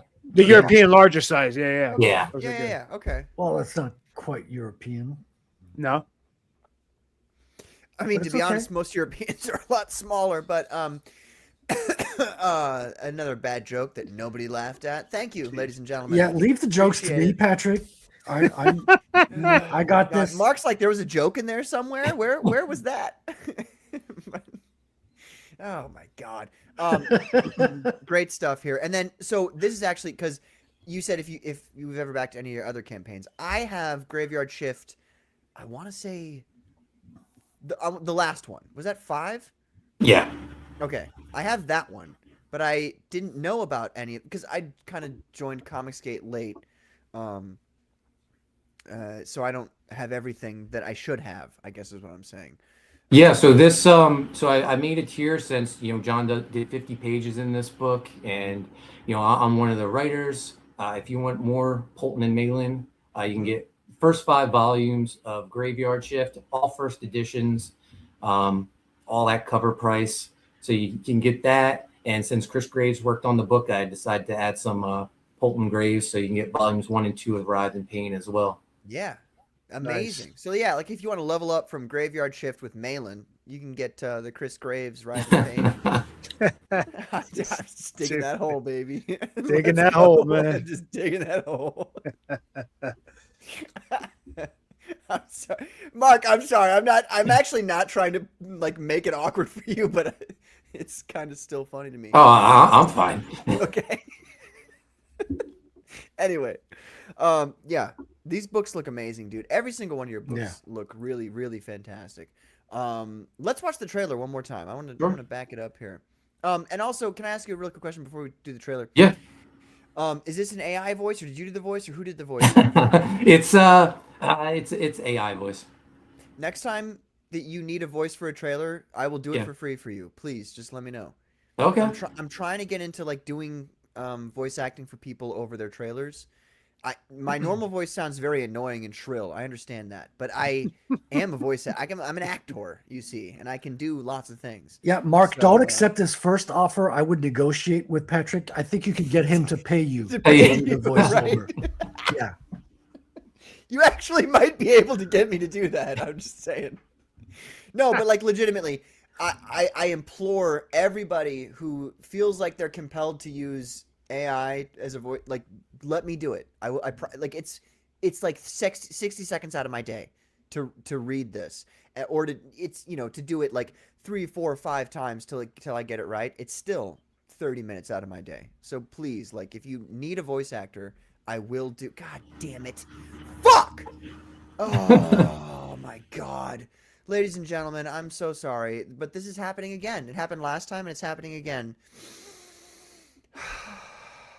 We have another co-host in the background here. This is how I guess she feels every time she comes on this show, which is 2 times in a row now.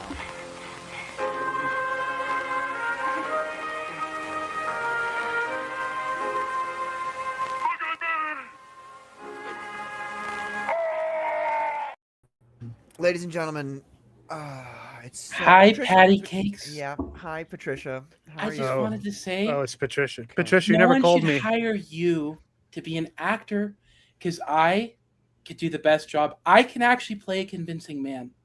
I am a beautiful woman, but I could be a man.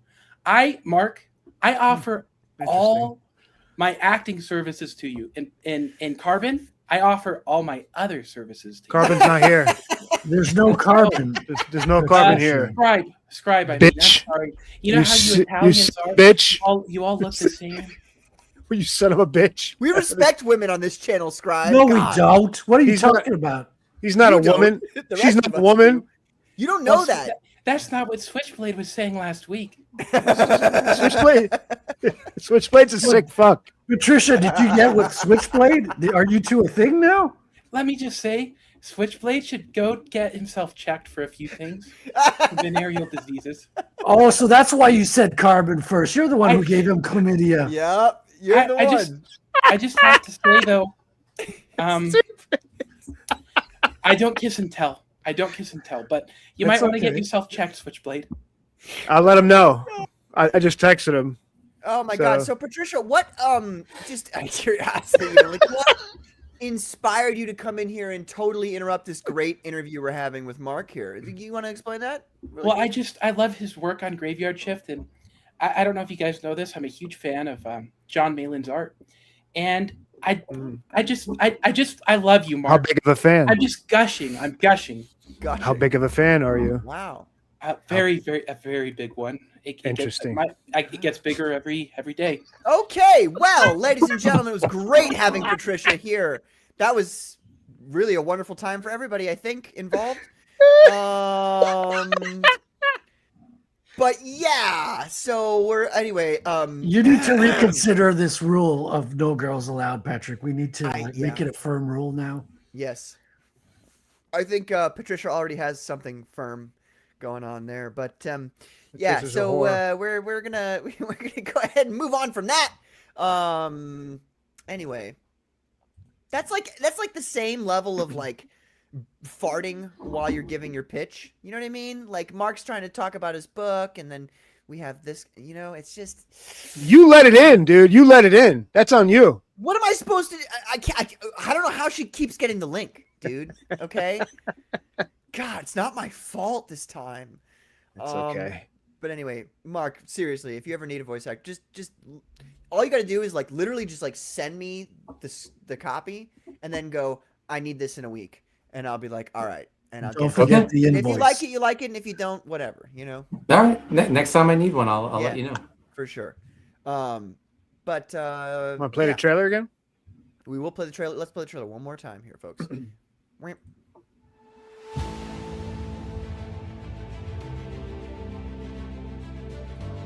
Galaxies have burned. Worlds have fallen. Now, Earth is next. This summer, prepare for Universal's Initiative, the biggest independent comic event of the year.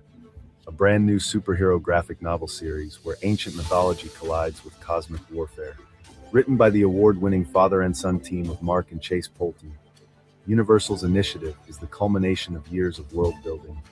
Introducing the secret city of heroes known as Lumakenel, where the mighty Universals stand as Earth's last defense against two immortal conquerors who have spent centuries destroying civilizations in their search for the mysterious Life Stone. Leading the charge is Aguila, commander of the Universals, alongside unforgettable heroes, powerful villains, and the mysterious Atlas Bloodborne, a former galactic conqueror searching for redemption before the universe is lost forever. Bringing this epic story to life is an all-star creative team, featuring breathtaking interior artwork by John Mallon, the legendary artist behind Cable and Thunderbolts, and rising superstar Dan Dahl of the Rippaverse. John's pages are beautifully finished by Chris Graves and Don Edwards, while every page explodes with gorgeous cinematic colors by Anthony Joyce. The book also features stunning chapter break illustrations from Spawn artist Adelso Corona. Choose from incredible covers by Joe Bennett, Deborah Carita, John Mallon, and an oversized deluxe edition featuring an exclusive cover from comic book legend Rob Liefeld. This is more than a comic book. It's the launch of an all-new superhero universe created by creators who grew up loving comics and wanted to build the kind of epic adventures they always dreamed of reading. Universal's Initiative arrives this summer. Join us from the very beginning, because when galaxies burn, heroes unite, legends begin. Nice. Fantastic stuff. Fantastic stuff. Nice. You know what I just thought is that whole the 90s like headdress thing actually would probably be a good military like now the military is, it's all very like oriented as in a certain way, but when you talk about like close combat fighting, for instance, like striking combat, it's essentially like a headgear thing. Yeah, it's like the boxer headgear. Yeah, Mm-hmm. and like even if I know this is so random, I know, I get it, but just listen to me. Shut up, listen to me. If you We didn't say anything, Patrick. over the We're not even talking. What are you talking about? like if you were like if you rolled out into town with one of those things, like a metal, you know what I mean?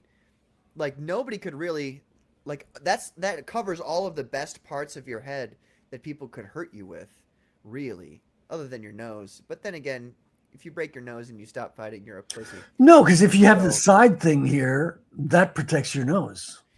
Well, the side thing looks it looks lame. You know what I mean? You don't want to look lame while you're Are you saying fighting. Prophet looks lame?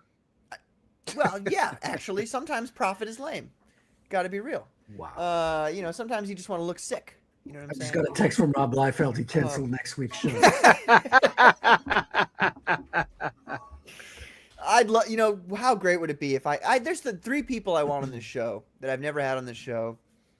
And it's Mark Miller, my favorite writer of all time. I don't know, Mark, if you like Mark Miller's work. Oh, yeah. But he's my favorite modern writer of all time. I want to get Rob Liefeld on. And I'd like to get John Malin on, but, it's one of those things where it's like, I don't think he could hang with us. He's not cool enough, I feel like. Like, he would come on here, he'd not be wearing sunglasses. Everybody would be able to see that he's got no eyebrows. And it would be awkward for everybody. Anyway, I'm going to keep digging that hole. Before everyone started having their own YouTube channels, I did a podcast that you could listen to on Apple or whatever. It was called Talking About Our Issues. You can still find like they're still available somewhere for whatever podcast network I was doing them for. But I had Rob Liefeld on as a guest once, and it was the craziest interview ever because I hit record. I said hello, and Rob just started talking, and I think at the end I just said "Merry Christmas, Rob," and it was like a 2-hour episode. And someone commented, said, "Mark, I forgot this was your podcast until that very end when you said Merry Christmas."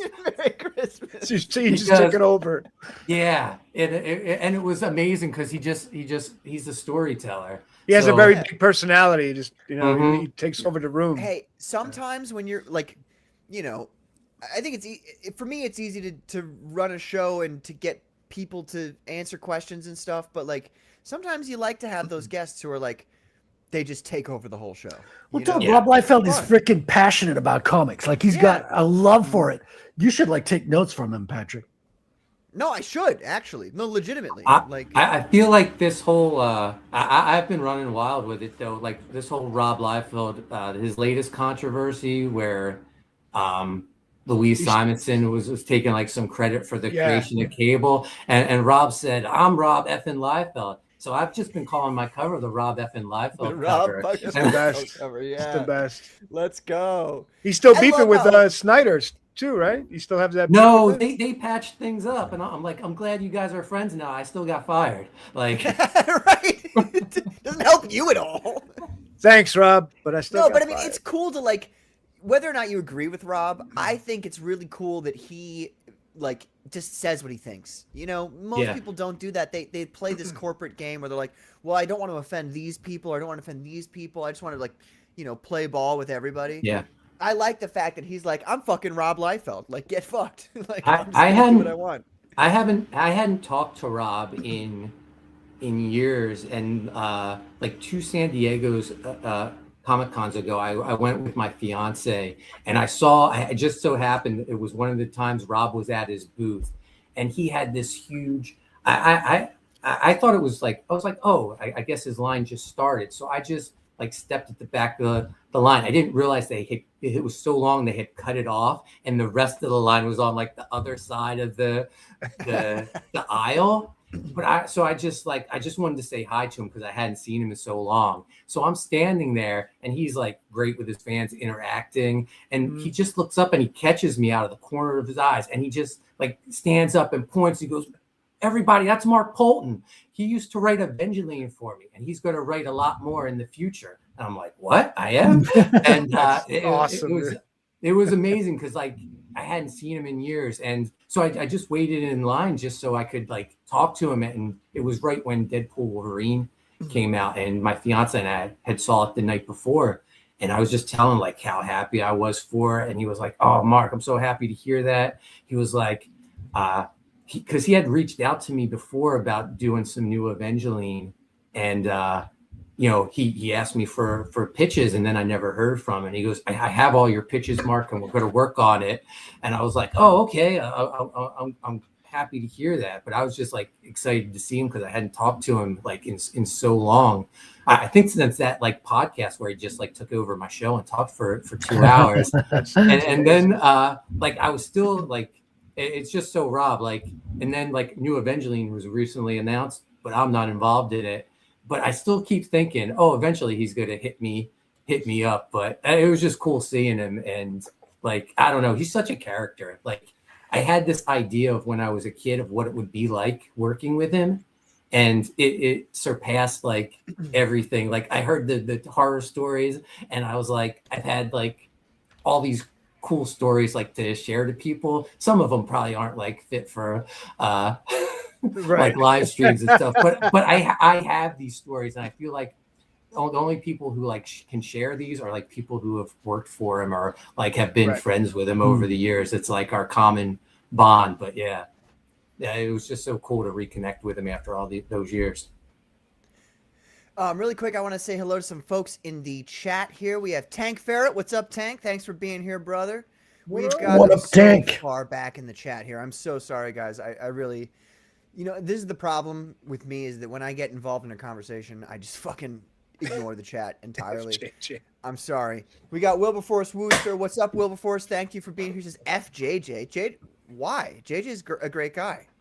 That's really kind of mean, to be honest with you. I don't understand why you're saying that about him. We got Java the Ender of Finatra Streams. What's up, Java? Thanks for being here, man. We got Jeremy Birdsart. What's up, Jeremy? Thank you for being here. Zever Comics. Hello, brother. Thank you for being here. We have ladies and gentlemen, we have JD Kirby, the Dark Overlord. Hail, Dark Overlord. It says, JJ, I hate you. I don't understand why JJ is getting such hate right now. JJ's done nothing wrong. He's done nothing to anybody but just report on the news. And you guys are coming out. Well, you know, he's Amish, and the Amish are always building, you know, structures and building and living in nature, and it's like God, making apple pies. It gets on people's nerves. That's what I'm gonna say. Making homemade Christian butter. lifestyles. Ugh, disgusting. Who else do we have? Unpasteurized milk. You know how it works. Unpasteurized. Actually, I don't, because that's illegal in Canada. Here's JJ here. He says, that wasn't nice to cut a woman off. Maybe she wants to comment on the trailer. So now I understand why everybody's saying FJJ. Yeah. Girls are icky, says Tank Ferret. Guys, we're not going to get over the incel. We're not going to get over that accusation. It's better than the twink accusations, Patrick. Is it? It's a step up. We're moving up. I feel like they're kind of right hand in hand with each other. It's still progress. I guess it's progress. So at least we're incels. All right. Wow. Despecting the Wolf Father. Oh, you know what? That was a long time ago, and I don't even remember it happening. Like 5 minutes? We got Tom. That was like 2 minutes ago, brother. Don't remember it happening. Never happened. Tom Tuttle says, hail to the Commandos and hail to the moral compass, Mark Poulton. Newest episode of Inglorious Baby Got Backrooms drops in 5 minutes. Ooh. Guys, if you've ever watched, I hate AI. I really do. No, you don't. You love as it. Many people have heard me say. Every show you say, "Oh, I love this. This is amazing," and then you say, I don't see much of a dissimilarity between AI and the old gods, the demon gods, and you know, of the before times. So like, you know, fuck AI. I hate it. But what if the demon gods from before times made awesome memes that made you laugh all the time? Dude, they probably did. They probably did. They're doing it now. Anyway, we've got Tom Tuttle here with these $5. He's the only person who super chatted me the entire night. Thank God that my super chat goal was $5. Holy shit. We did it. What would I have done? We did it, Joe. We did it. Tom, you get this. Oh, here we go. Oh. And while I already did use this one tonight, this is another super chat stinger I made. Yeah, I spent lots of money making this for people. This is for you, Tom. But it's just the self-talk. Maybe we should, you know, listen, because you're amazing. Just to take it in for a minute. Yeah. I can take it in. No, I can take it in. You are amazing. I can take it in. You are amazing. We have JD Kirby's here. He says, Elasmat says the same thing. What was that thing? I'm sorry. I was a while back. 7 A.M. Before Sundown was pretty decent. Better than Road Duck Guy. I didn't read the Road Duck Guy book. Road Duck. I was gonna get the pumpkin patch one though, you know, and that one looked kind of sexy. You know what I'm saying? Fuck is wrong with you? First of all, you can tell he's not a real comic book geek because it's called 7 a.m. Before Sunrise. Get your facts so get it right, Wilberforce. God, you're gonna insult Tom like that. Our biggest backer here on the Comcisgate Commandos, you're gonna insult him like that. But I do agree with you. 7 a.m.s Before Sunrise is, and will be. Dude, it is one of the best books to have ever come out of Comcisgate. I will hang my hat up on that. I really mean that. I'm not trying to suck up to Tom, because he can't. There's nothing he can give me. He's not gonna do any. He's not gonna. You know what I mean? I need. He's not gonna. I don't understand what you're saying. You know what I'm saying? So anyway, Mark's like, what the fuck am I getting into right now? Pat Twink wants us to pretend girls don't have cooties 19. They totally no. Pat Wink? What the fuck? First of all, they totally do have cooties. Everybody knows that. Carbon knows it intimately right now. I'm gonna keep spreading this rumor that Carbon has chlamydia. Dude, that's Cursed Art fucked up, dude. Creations. What's up? He's gonna hate me so bad when he comes back. What's up, Cursed? Thank you for being here. So we've got a woman. We got a woman, guys, in the chat right now. Can you believe that? Are you excited? Real life woman. We Do you got want me Cole to- King as do you well. want me Hey, to fellas, block her? great I to can see kick you. her off. Cole, nice to see you too. We're excited to have him on as soon as his campaign launches. For Cursed Art Creations just being here. She's just being here. She's just a woman being here, so I'm going to give her this. You seem to have forgotten that I am a woman. I forgot that you're a woman? How could I? You're always yapping. Also, That's not check directed- out Cursed Art at Back Me Bro. She's selling her plushies and stuff. So Is she really? yeah, Send me that link, would you? Because I'd like to share that in the chat there. you got it there, sugar. Or you are a moderator too. You can share it in the chat, can't you? Can you? I sure can. I think. Okay. Really quick, I'd like to go over, ladies and gentlemen, Phenomenon 3. Really, I'm mostly bringing this up because we mentioned Chris motherfucking Graves here, and he did this amazing print for me of the boss, the Pumpkin Man, which everybody now gets who backs Phenomenon 3. Every iteration of it's also a double campaign. It's Phenomenon 3 and the River of Blood Second Chance. River of Blood is by yours truly and Peter Gilmore, and here's some 3 new pages. Let's see here. Some of these pages I haven't shown. I've shown. So this is the EVS cover that I won over Vasilis Lolos. Like I totally beat Vasilis Lolos. It No, wasn't even Vasilis won, and then you got a consolation prize because didn't you were beat sad. shit. No, I mean technically speaking, he lost. Like if you look at the record, like people wanted me. They didn't want Vasilis. They were like, "This who Vaz who?" That's what they said in the chats. Anyway, I read it. I have them saved. Anyway, we have these 3 new pages by Peter Gilmore of our hero Seneshreen as he enters the land of the Red Rocks to learn the secrets of how to kill the Wetiko that destroyed his entire tribe. And this right here is Standing Waters, one of the main characters of this story. He's an old shaman now, but we'll get to see a flashback sequence, a long flashback sequence of how he became known as a giant killer. So anyway, back this campaign, folks. We've got the EVS River of Blood cover here. This is the Virgin cover with the colors by Peter Gilmore. Excuse me. We also have the black and whites. And then it's not on here in big, but we also have the one with the title. Don't get the one with the title. It's not as cool as these ones. These ones are fucking sick. Let's go. Come on. Like the Virgin covers are awesome. So yeah, and then also, I have not mentioned this on my show. Phenomenon 3 has the salty cover, ladies and gentlemen. It was previously mysterious, but now here is the salty cover in all of its glory, its beautiful glory. We're gonna, at this point, I'm gonna go with the black and whites on this because every Phenomenon campaign does have to have a black and white cover, and this is the official, technically speaking, the official cover of the campaign, the black and whites. Looks so good, back dude.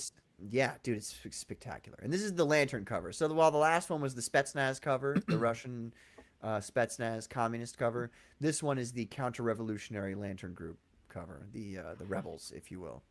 And then you can also grab Phenomenon Gamma, which I have shown before, but I'll show it again here. Phenomenon Gamma is a collection of pretty much everything Phenomenon 1999. It does not include River of Blood, but other than that, this is a prototype edition of the hardcover book. I like to do that. You see, Mark, see that? Yeah. See, I'm punching it. That means I'm because it's hard. It's Hardcover, hardcover. Yeah. He gets it. Okay. See, it took a while for Scribe to get that, but you got it really quickly. Jesus Christ. So yeah, we've got you got Phenomenal Tales #1 Minotaur. You've got Phenomenon 2 and Phenomenon 3 all included in Gamma. Plus, there is going to be a shit ton of concept art, character bios, background information, extra stuff, like even stuff that I drew just to provide stuff to my artists. So yeah, back that while you guys can. Oh, we got a co-host in the back here. Ladies and gentlemen, please welcome JJ Trujillo. What's up, JJ? Thank you for being here, brother. Hey, I would like to apologize really quickly to all of my chat for subjecting them to whatever just happened. Right. You know, the sexual harassment. I think you started this, JJ. This is all your fault. I just, if I knew that Patricia was going to be here, I wouldn't have sent them here. Oh, dude, it's okay. Look, she's a troll. She comes in and. Do you think Patricia and Patrick would be a good couple? Probably not. They probably have a lot in common, but I think they do. I noticed that Patricia keeps coming back after Patrick. I see that. Patrick pushes her away, and Patricia comes back. This is how it's almost like dude. It's almost like love wants exactly to be dominated. She likes to be pushed around. Yeah. Yeah. Well. Oh, Patrick, there you go. Yeah. In regards to that, so anyway, we've got all this, we got the Chris Graves. You're gonna get that, folks. Yeah. So I'm gonna play the trailer really quick, and then we'll move on from this subject. Trailer done by Von Claus, ladies and gentlemen, and it's not going to play because I've got bad internet. Turn off the fucking subtitles. It's that St. Louis internet, bro. Don't. Hey, I can talk shit about St. Louis. Don't you talk shit about St. Louis, okay? St. Louis. God, play. You know what? Fuck this Fail. shit. God, failed. You know what? They think they beat me. They didn't beat me.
That's right, ladies and gentlemen. Phenomenon 3. That trailer was by Von Claus, the amazing Von Claus.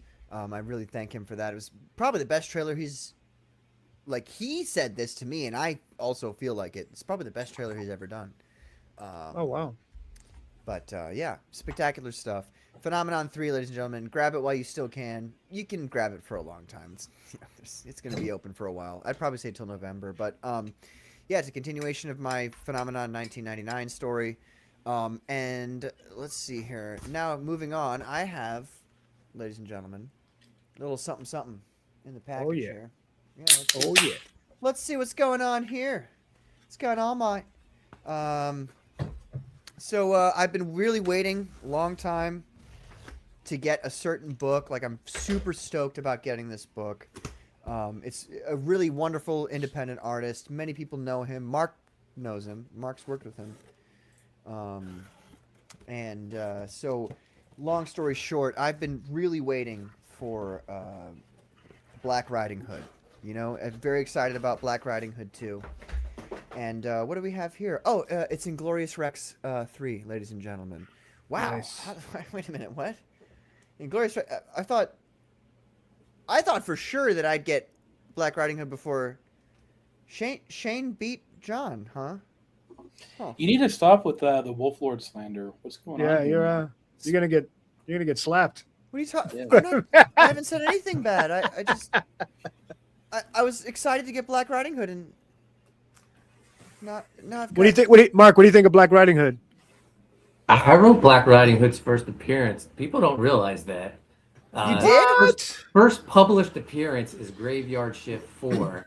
That came out a whole year before Black Riding Hood finally came out. So, in my opinion, I wrote Black Riding Hood's first appearance. Oh, well, all right. And no credit, huh? I bet you got no credit for that. I'm the other guy. Do I ever get credit? Yeah, exactly. Exactly. You know who would have given you credit, I feel like?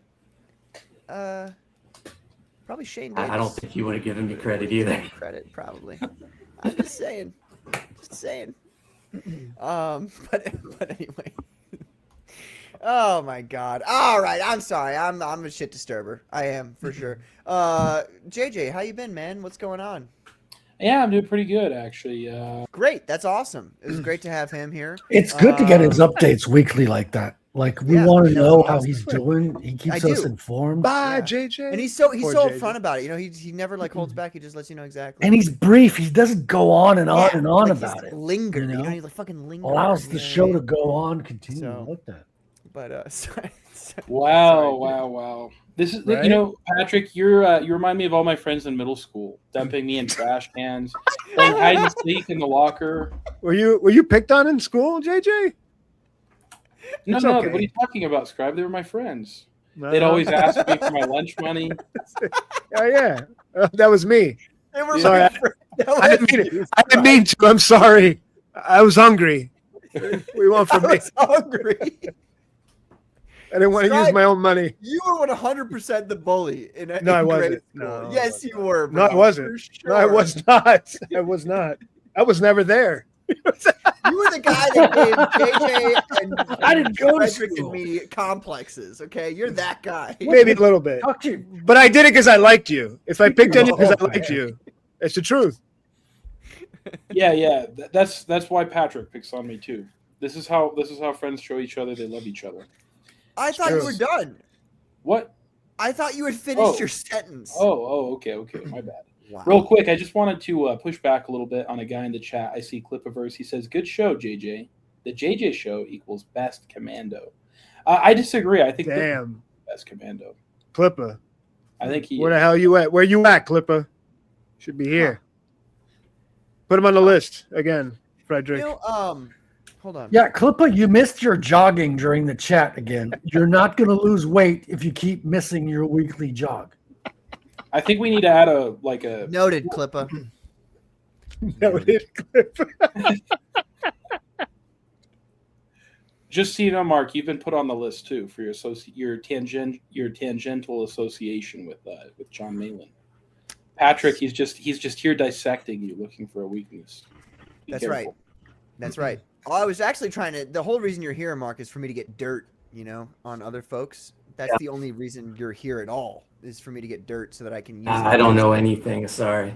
So, I keep to myself. You could have started with that, Mark. God damn it! We spent 2 hours talking to you.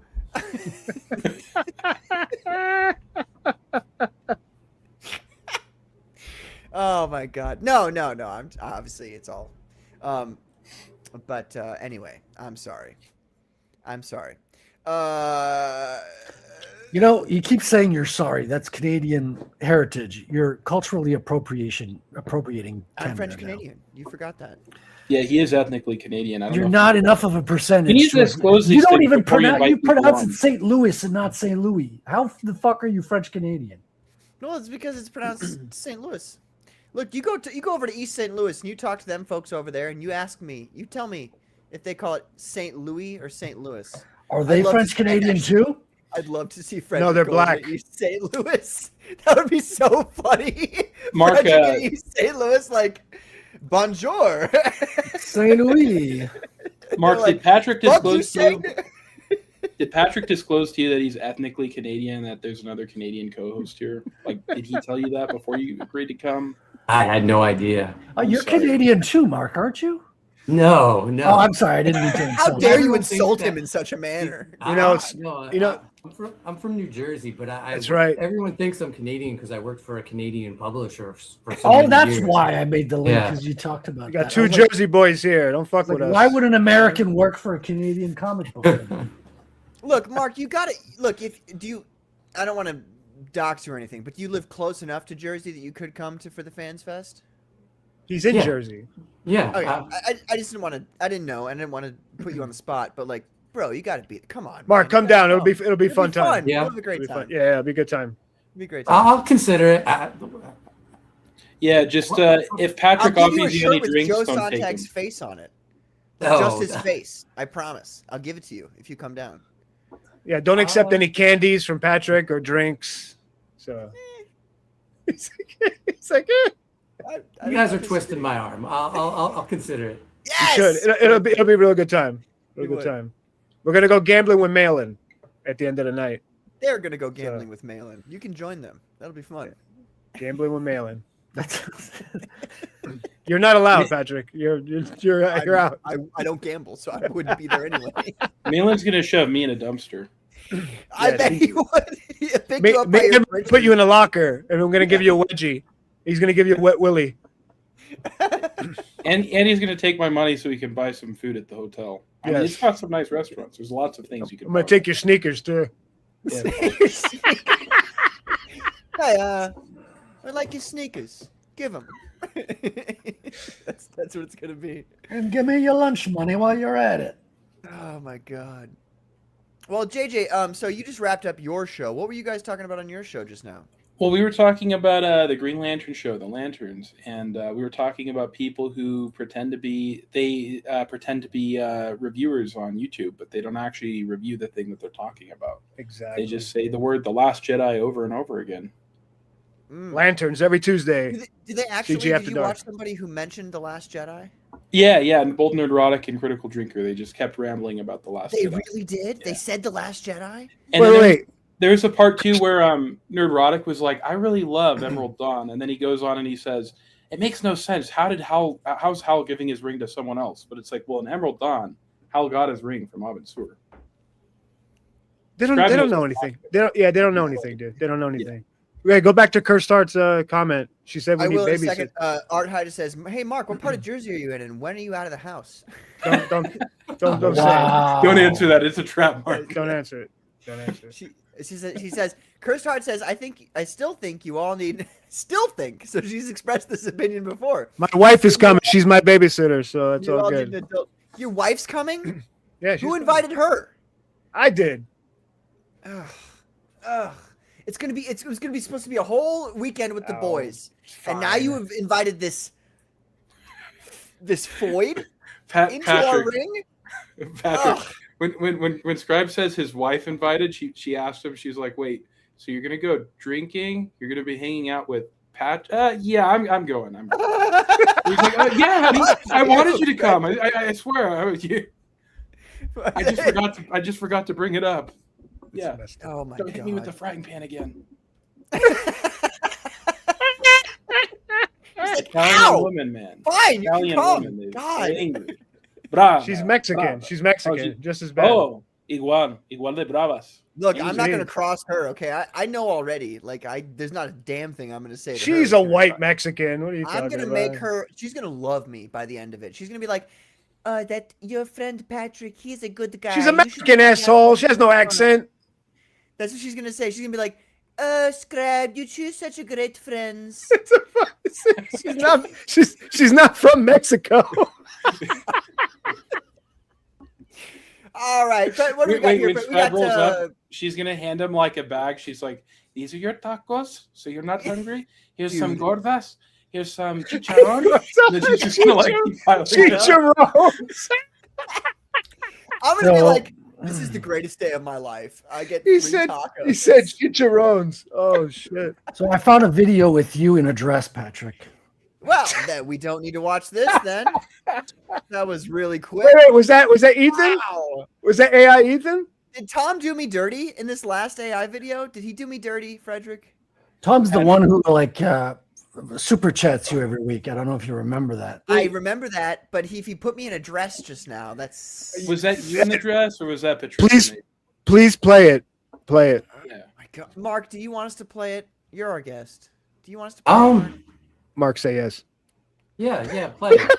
I'm gonna have to run soon, though, guys. No, you're good. We're about to wrap up anyway. So, all right, we'll play this, I guess. Chat, be nice. Don't be mean. Be nice. All right, fine.